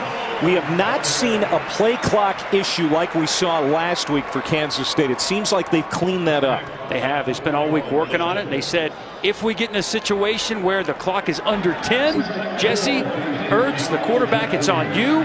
Run the play, get the snap off, no checks allowed. work to perfection here tonight. Now Birds will climb under center. Reed Snyder. Jones. That's a good run. And it looks like he's going to have it.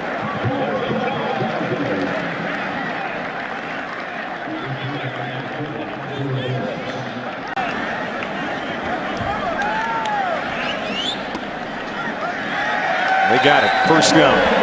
Charles Jones, tough, hard-nosed runner. Always like the way he runs behind his pads. He's got patience to wait for his blocks to be set up. Right there, just lowers the shoulder, fights for the first down.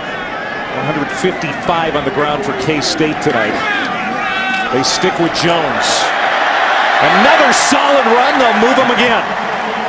Down to the 25-yard line. A gain of a dozen for Jones. Just off the left side right there. Zone play. They get the guard, the center out in front. Nice job of blocking. The tackle Reisner up on the second level. Good cut, good patience by Charles Jones. You go with the hot hand, but this time Andre Pipkins is ready for him. The loss of a yard or two on the play. You saw the stat there just a second ago, almost 7 yards per carry tonight. Remember last week, under 3 in Morgantown. So the run game for Kansas State has looked pretty good. And that's going to do it for the third quarter. This one is going to be decided in the final 15 minutes. 31 apiece in this big game in the Big 12 for Texas Tech and Kansas State. Back in Manhattan in a moment.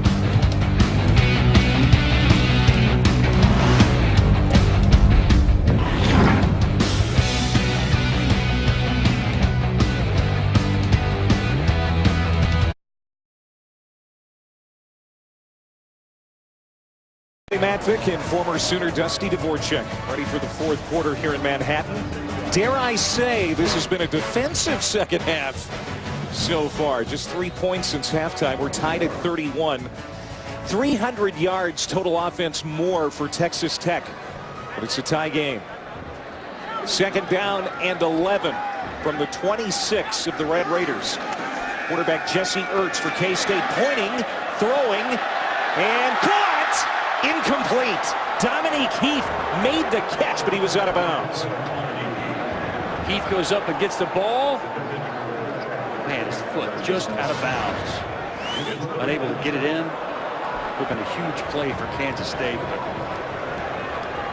Ball sails wide. Heath can't get the foot in. Third and long. This Kansas State offense.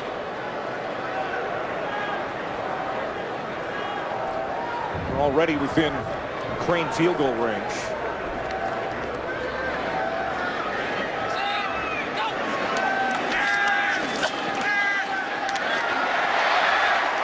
There's Heath again. Penalty flag down.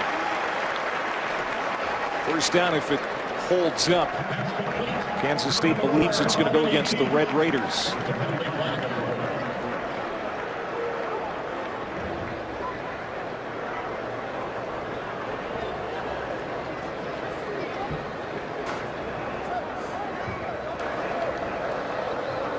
Holding. Defense number 17. Penalties decline. Result of the play. First down. Another costly penalty against Tech. That's Terry Gima, the corner. Dominique Heath is the inside receiver right here. They go to the center of the field. See right there the holding penalty, but he's still able to hold on, catch the pass. Third down, Kansas State. New center downs, they'll run it on first. Jones finds a seam. First down inside the 5. Goal to go Wildcats. 13-yard gallop for Charles Jones. Feels like he's gaining steam as this second half goes on. They continue to go to him again over on the left side. They pull the center. He gets out in front. He opens it up. Another big run there for Charles Jones.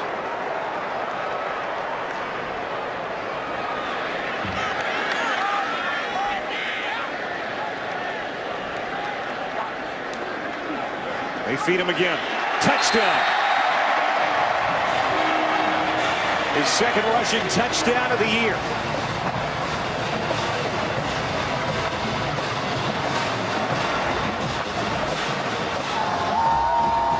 First score of the second half for Kansas State. They've got the momentum back now. They're running the football. They're getting it going on the ground. We've seen some Jesse Ertz, and that drive was all about one man. Charles Jones getting it done on the ground. Big time drive right there by Kansas State to open up the fourth quarter.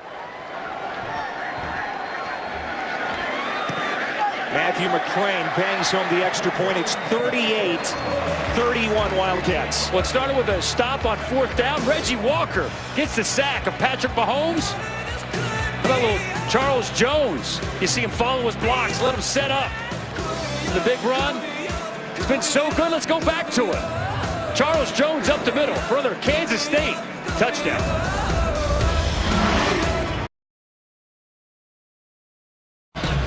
Tonight, after Washington State takes on Stanford, catch SportsCenter at night with Bucci and Anderson. They're going to have the highlights and full breakdowns of the NL Division Series game, college football, the NBA preseason, NFL news, everything else. Dodgers, Nats, of course, postponed until tomorrow because of the hurricane. SportsCenter at night after Washington State and Stanford. You know, Mike Leach's Cougars put up 51 on Oregon last week. Mark Helfrich, maybe his seat's a little hot too at Oregon. They've not been playing well up there in Oregon and Washington. Up there tonight in Eugene, up 42-14. The Huskies are for real, ladies and gentlemen. Man, oh man, that defense, Jake Browning throwing the football. Chris Peterson's got to go. Here are the rankings brought to us by Goodyear. Alabama knocking around Arkansas pretty good. Ohio State won. Clemson won the other night. Anything shock you there? Houston, of course, going down today. I think Houston losing to Navy. Not many people saw that coming, but great game in College Station. A&M finding a way to win in overtime. Here's Patrick Mahomes in the Tech offense. Fakes the throw, throws it to the sideline. It's caught by Batson. Cameron Batson hauls it in. They'll bring up second down and 4. Texas Tech the last 3 drives, Dusty, turning it over on downs, kicking a field goal, and turning it over on downs. This offense has sputtered a little bit here in the second half. They give Kansas State a lot of credit defensively, keeping things in front of them, tackling in the open field very well. DeMarcus Felton. They'll bring up third down and short is Elijah Lee. We haven't called his name nearly as much tonight. The Kansas State linebacker was so dominant last week in Morgantown. And there's a hit by guess who? Elijah Lee. A loss of 1. It's fourth down. Well, he must have heard you talking about it. Hadn't called his name much. He wanted to give us a reason to call his name. Big 3rd and 1 stop right there for a man that's got a nose for the football. Elijah Lee coming downhill and getting the big tackle, forcing another Texas Tech punt. The reigning Big 12 Defensive Player of the Week, getting his defensive unit off the field on third down. Dominique Heath, he's amped up, ready to return this punt. Only the second punt tonight for Michael Barton.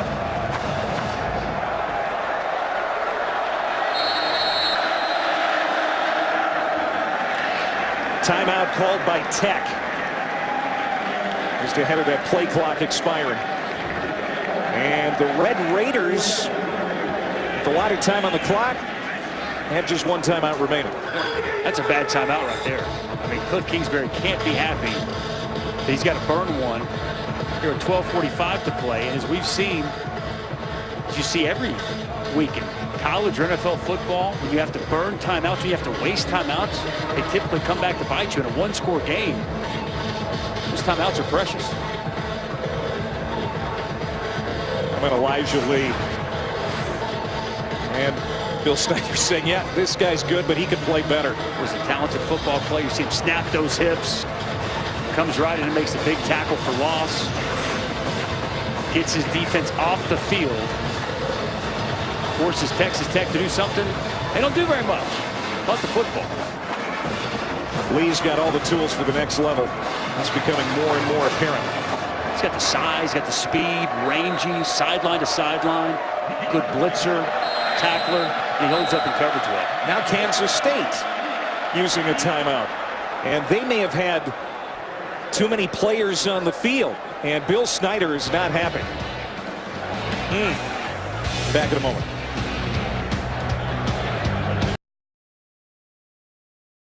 Snyder made his dad a little upset. His special teams unit had 12 men on the field. They had to burn a timeout. Now they have just one left. If they don't burn that timeout, it's a first down for Texas Tech. And remember, they did that after Texas Tech called a timeout. Now each team with one remaining. Heath is going to let it bounce. It takes a nice Texas Tech roll to the 21-yard line. Kansas State has it. 12.5 minutes to go here in Manhattan. That was a 46-yard punt by Michael Barton.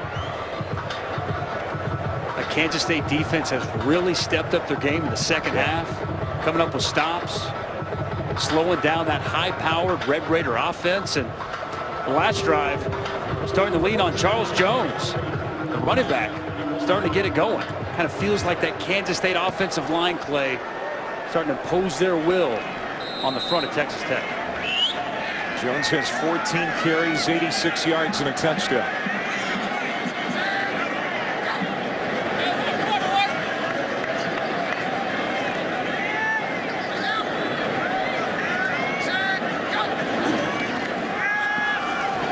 Throw, Heath. Nice catch and run. Very close to the first down marker.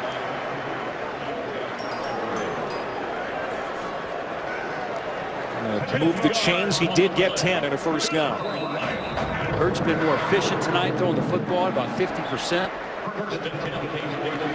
Bill Snyder's going to be happy to this point. Steps back in the right direction. The young Kansas State quarterback.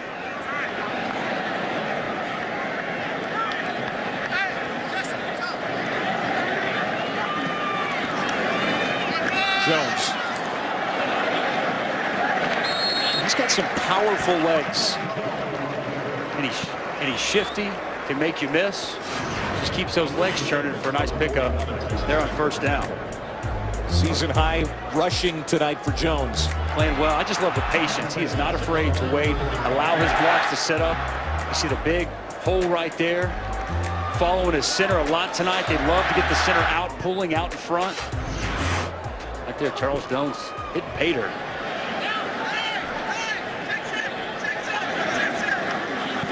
It again here on 2nd and 5. Bring up 3rd and manageable. You said it before the game. Kansas State should be able to do what we're used to seeing them do tonight after a departure from the run game last week in Morgantown. As you watch Texas Tech defensively on the film, out of gaps, out of place, misaligned. You got some issues along that front seven, and Kansas State's got a young, inexperienced offensive line trying to come into their own. Just felt like tonight was a night they get that running game back on track here against Texas Tech. Another timeout, Clay. There's plenty of time on the play clock. And now Kansas State, just like they were last week, out of timeouts very early in the 4th quarter. 2 straight weeks. You see the mismanagement of timeouts. Bill Snyder can't be happy. He's got almost an entire 4th quarter to play and no timeouts in his pocket. We spent, what, 45 minutes with him yesterday in his office, and he was visibly embarrassed by the communication issues that his team dealt with last week. And he said, we spent a lot of time trying to iron these things out. But these are different issues, right? I mean, we're talking about 12 men on the field on a punt team. Well, whatever this is, I'm not exactly sure why they call it timeout. Looks like plenty of time on the play clock. So still mismanaging timeouts, and for whatever it may be, not having the proper personnel on the field. And clearly Bill Snyder going to be upset once again after this game. I wonder if he ate any of your cookies. Not a man that eats a lot. No, he doesn't. Drinks a lot of coffee, though. Likes coffee and meals at midnight. So out of the timeout, which leaves Kansas State with none, it'll be Ertz on the quarterback keeper, and they will keep the drive going. First down, Kansas State. I like that play right there. Just a quarterback lead with the fullback Winston Dimmel leading the way. Jesse Ertz Picks up the first down. Dimmel, just a sophomore. One of the youngest teams Bill Snyder's ever had at Kansas State. 26 underclassmen on the 2 deep.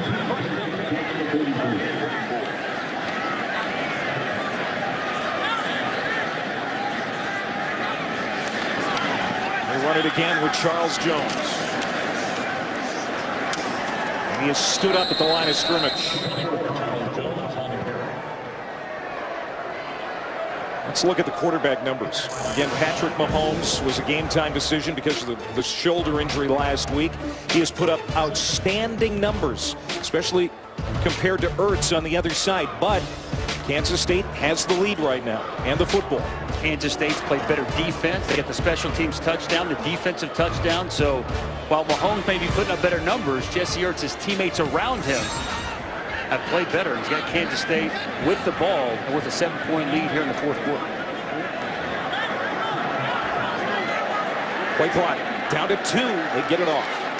Jones finds some room up the middle. Big first down and much more. The 30, the 25, and taken out above the shoulder pads by Jashawn Johnson. As we're going to watch here on the left side, watch these big guys open up the hole for him. 61 working, the center getting up to the second level. Big hole right there for Charles Jones to get down to the Texas Tech 24. We talked about, partner, this Kansas State offensive line. They're getting a little more push, getting up to that second level, sealing off blocks. This Kansas State rushing attack starting to get going. After the 32-yard gain, it's Warmack who gives Jones a break. He'll get a couple. 126 now on the night for Jones, adding to his career high. A score of any kind on this series would be huge because in this ball game, no team has led by more than 7. And a one-score game the entire evening. Here Kansas State marching right here to try to take a 2-score lead.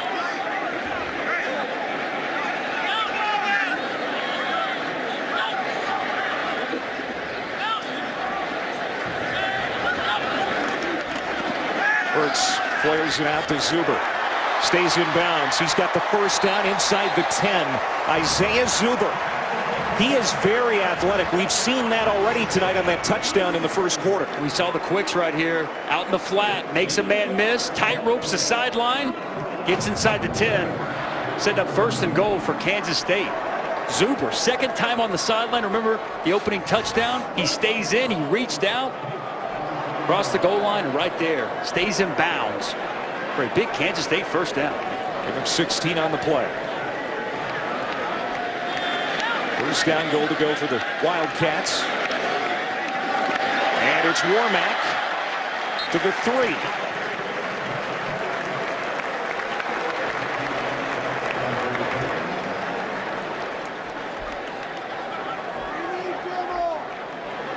This Texas Tech defense appears fatigued. They are fatigued. They're getting pushed around. Fourth quarter. Body gets tired. Kansas State keeps fighting. I think Kansas State going to try to punch this in on the ground. It is Warmack. That time the Red Raiders equal to the task. No gain on the play. Third down, goal to go, Kansas State. A little surprised we didn't see Charles Jones come back in. Sure, want to give him a rest, give him a blow after the big run, but had so much success. And he's been the workhorse tonight. 18 carries, 126. As we go under 7 minutes to play. It's Winston Dimmel in the backfield with Ertz as Jones stays on the sideline. Quarterback run game zone read. Very much in play here for Kansas State. They better hurry up. They did not get it off. It rears its ugly head again.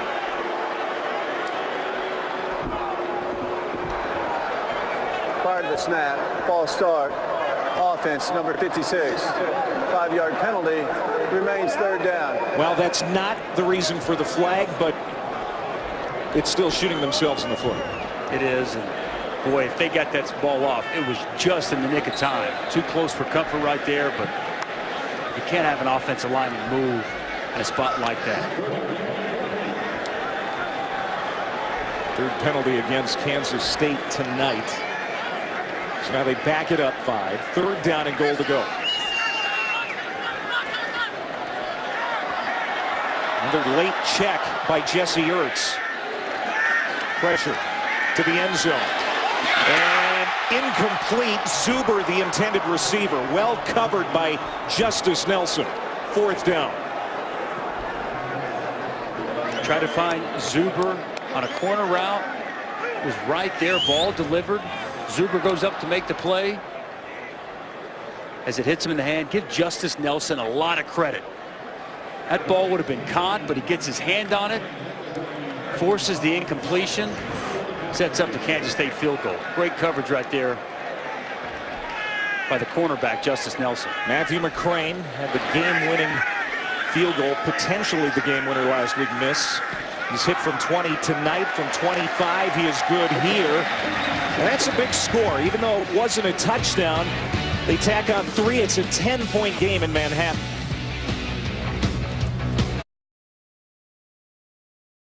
10 p.m. Eastern Time on ESPN, The Undefeated presents a conversation with the president of sports, race, and achievement. A 1-hour student forum with President Obama from North Carolina A&T University in Greensboro. Our Stan Verrett joins the president for frank discussions about the opportunity gaps facing boys and young men of color, the role historically black colleges and universities play in America, social activism among athletes, and much, much more. That's Tuesday at 10 Eastern on ESPN. Also streaming live on the ESPN app and watch ESPN. Should be interesting. Well, this game has been interesting from the very start. This is the biggest lead for either team here tonight. It's now 10 for Kansas State. As the offense needs to find a spark for the Red Raiders. Here's Reginald Davis on the kickoff return. Gets it to the outside, crosses the 20-yard line. Well, the first half for Texas Tech, they had 4 touchdowns and 6 drives. Second half, 1 field goal and 4 drives. Texas Tech, the only FBS school to score 50-plus points in every game this season. Tonight, this defense, which is #1 in the Big 12, Dusty, has held them to 31, but there's a lot of time on the clock. And it looked like they're well on their way at halftime, and they posted 28. But, boy, Kansas State's really buckled down and stepped it up here in the second half. This team can score quickly. Cantrell the catch. Across the 25-yard line, a gain of 5. Lee and Willis combine on the stop. And last Kansas State drive, almost 6.5 minutes, the longest drive for either team tonight. Mahomes steps up, looking for help, and now slides down. A yard short of the first down. Third down for Texas Tech. Maybe the biggest third down they've faced here tonight. And they've been good converting here. Yeah, they have. We saw a 3rd and short on the previous drive. They elected to try to run the football. That gets stopped.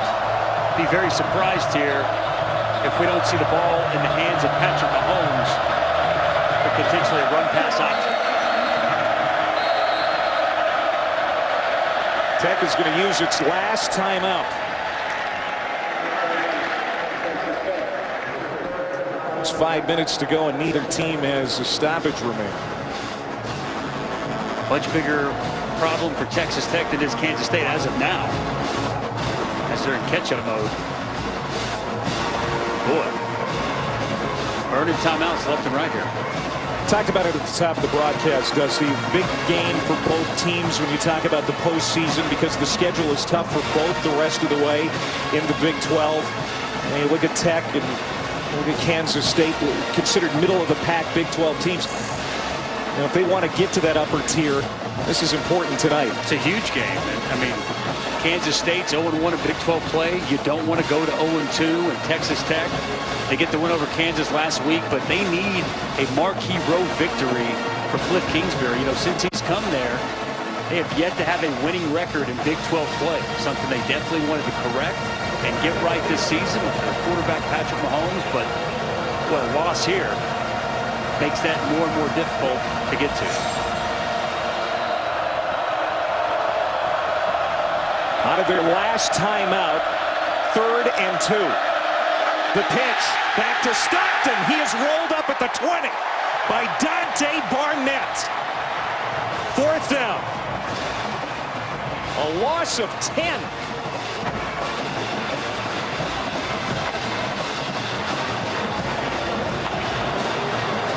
Well, this is a guy who came back from last season.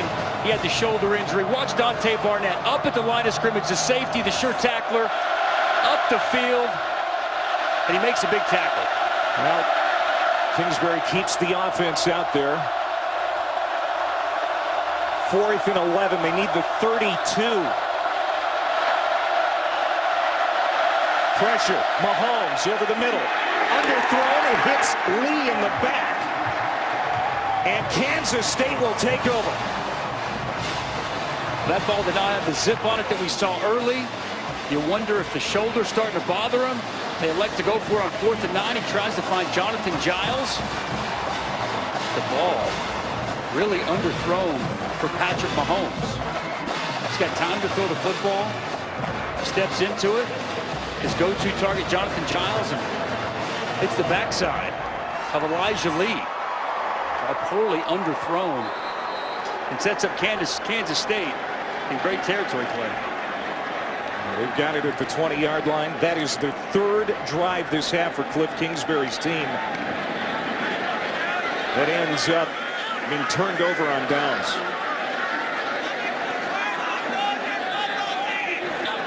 Now playing it safe. They keep it on the ground here with Charles Jones. Well, the story in the first half was Patrick Mahomes. The story in the second half is this Kansas State defense. I mean, they just, time and time again, they've come up with stops and held this high-powered Red Raider offense in check for almost this entire second half. Very impressive display by the defensive coordinator, Tom Hayes, and his experienced veteran group on defense.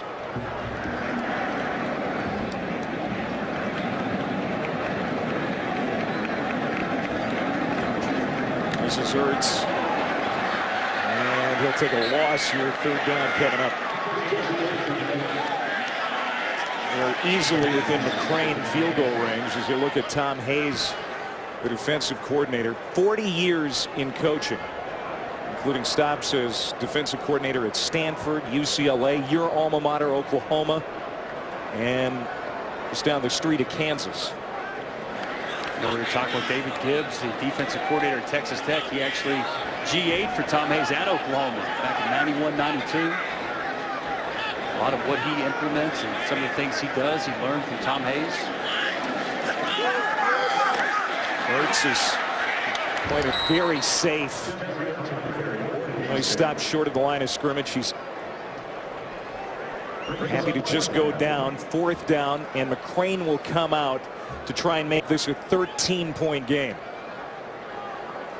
The last thing they were going to allow to happen was a turnover be committed. There was no way the ball was going to be thrown there on that drive. It looks like Bill Snyder more than happy to try to come away with 3. Last week, McCrane had a tough flight back to Manhattan after missing that 4th quarter field goal attempt. He's been good tonight from 20 and from 25. And they let the play clock run down. Take the penalty here. I wanted to burn that clock down as far as they could. It's now 2:01 to go. Delay game. Offense. 5-yard penalty. Remains 4th down. Pretty sure that one was intentional. I think it was. Guess they trust Matthew McCrane's distance, but you gotta imagine if I'm a kicker, I'm not very happy about that. You're probably right. Jeez. Especially after last week. This is now from 42. Making life a little tougher on the kicker.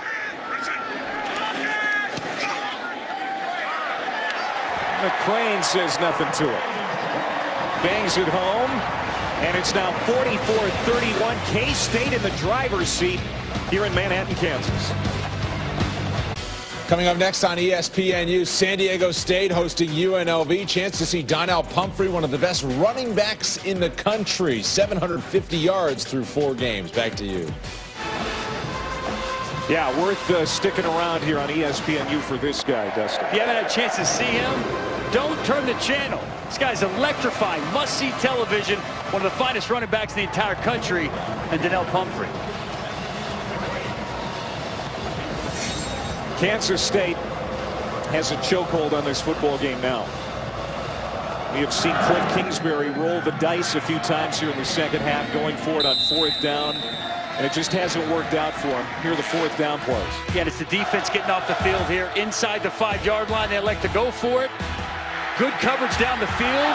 As Mahomes throws up a prayer, Cantrell can't come down. This was an iffy call here by Cliff Kingsbury. They bring pressure. Reggie Walker gets there. And then the last possession for Texas Tech. 4th and 11. Patrick Mahomes doesn't have quite the zip on the ball he did early on. That one underthrown as it hits Elijah Lee in the back and leads to another Kansas State field goal, pushing the lead to 13. From the 25, Mahomes and Texas Tech running out of time. And he's complete to Felton out of the backfield. Moore, another tackle for Kansas State. We have speculated that probably some fatigue in that shoulder for Mahomes has manifested itself here in the second half. That's a 1st down grab for Lauderdale. And imagine there's some pain there too, some residual pain from that hit he took last week against Kansas. Tough guy just to get out here and play. Watching him in warm-ups, there was no doubt in my mind that he'd give it a go. He was lights out in the first half, but cooled off mightily here in the second. Steps into a throw on 1st down, knocked down nicely by Barnett. There is a marker. Did he get in too soon? The referee sure thought so. Barnett looking up at the Jumbotron. Pass interference. Defense number 22. 1st down, it's a spot of the foul. It is on Barnett. Dante Barnett, the senior, the leader of this defense. Yeah, he hooks him a little early. It's a good call by the official. Barnett doesn't like it, but you got the right arm in there. Again, Texas Tech doesn't have any timeouts remaining. Kansas State, for that matter, out of timeouts as well. There's a stunt by that defensive front. You got pressure on Mahomes and another ball that's well underthrown to Kiki QT. The other option tonight at quarterback for Texas Tech was a pretty good one in Nick Shimonek, the junior quarterback who played so well in the 3rd quarter on last week, threw 4 touchdowns against the Jayhawks. But you got the feeling that Cliff Kingsbury was going to go with Mahomes if there was any chance he was able to play, and of course he was. This is your guy. It's the leader of your football team. If he says he can go and he's throwing the ball well, you've got no choice but to play. And that was nearly intercepted. Barnett again. Shimonek, he's got a wild side to him. He's very confident young man. Yes, he is, and he stepped in and did a great job last week against Kansas. Game was still in doubt. Just a 9-point game, and well, he lights it up. Goes for over 270 and 4 touchdowns.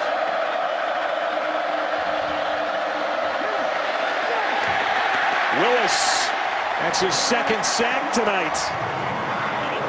He's up over 20 for his career now at Kansas State as he continues to climb the all-time charts. Jordan Willis does it again. You see him right here off the edge. He just beats the offensive tackle, comes back inside, gets himself another sack. 4th down. Mahomes slings it down the field. Underthrown, another pick for DJ Reed, and a flag. Reed will get down at the 32-yard line. Who's this going to go against?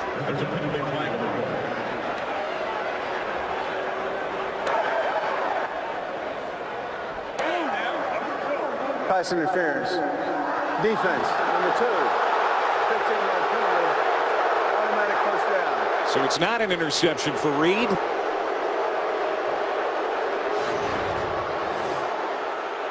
Take a look at DJ Reed right here. Gets his hands on the receiver. He's got that left hand. We're going to say that's too much contact. He gets in front of the pass and picks it off, but by that point, the penalty, the infraction had already been made. You saw DJ Reed with that left hand right there on the receiver. Gets the flag from the official. Reed, of course, the pick six in the first quarter. Mahomes complete to Cantrell, slips a tackle and got the first down. Tiptoeing, stays in bounds. 25 seconds to go. The Manhattan faithful still pretty upset with that call on DJ Reed. They've been lively tonight.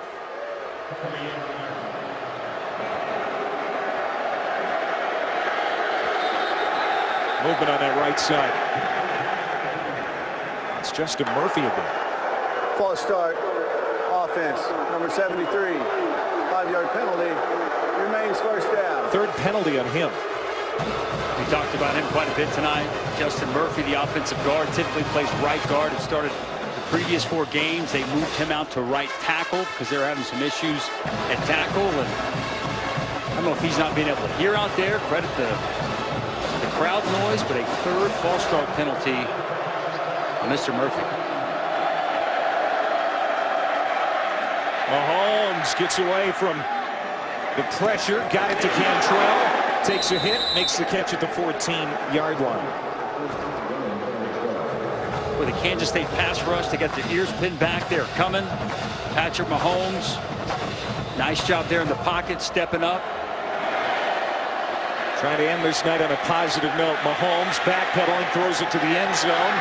Receiver caught, touchdown, Texas Tech, and it's Cameron Batson hauling it in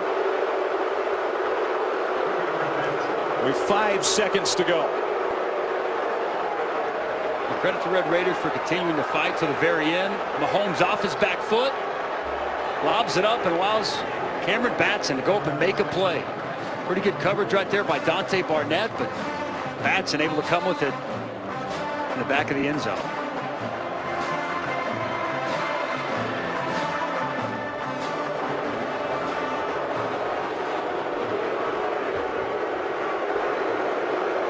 Clayton Hatfield with the extra point. The lead is 6 for Kansas State. Patrick Mahomes is trying to buy himself some time. Off his back foot, just kind of lofts it up. Barnett right there in position, doesn't get his head around. And nice job in the back of the end zone by Cameron Batson. Ball right over Dante Barnett's head.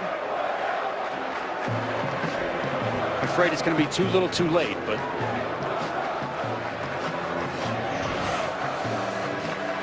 in a few seconds here with 5 seconds to go. Let's go to the studio quickly. An update with Brendan.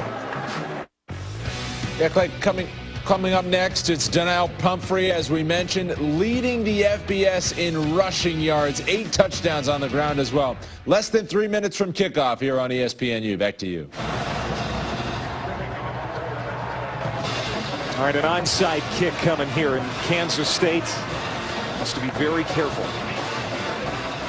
yeah, absolutely. The last thing you could, we've seen some crazy finishes in college football the last few weeks. The hands team here for Kansas State. There you go, Reg. You have to be sharp.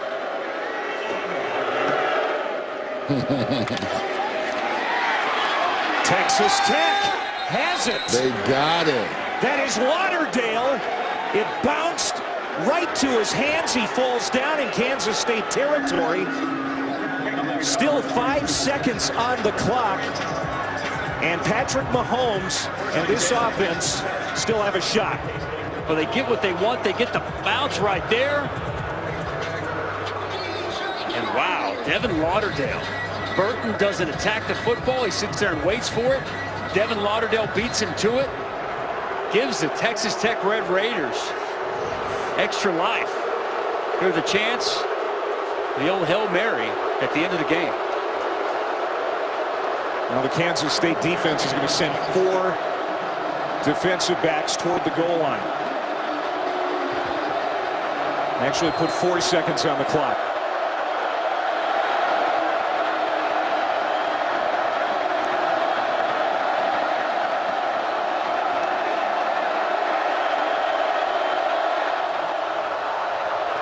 Here's the ball game. Willis. And a hand on Mahomes. He heaves it. Hit. Incomplete. Ball game. Sure, Mike Moore with a big play at the end. Well, they needed pressure on the quarterback. Don't give Mahomes time to get the ball down the field. Good job by Willis. And then Moore gets there for the big hit. Not allowing the ball to have a chance to be caught in the end zone. Kansas State defense once again comes up with a play to win this game. Almost 600 yards of total offense for Cliff Kingsbury's team, but it's a loss in Manhattan. Here's the final play one more time. See Jordan Willis right there with the pressure. Mahomes steps out. And Moore barreling down. Gets his hand on the arm. Ball flutters out of bounds. And Kansas State wins. A big one at home. Their first win in Big 12 play. Both teams now 1-1 in the Big 12. 44-38, the final coming up next. UNLV, San Diego State. We send you out to Southern California.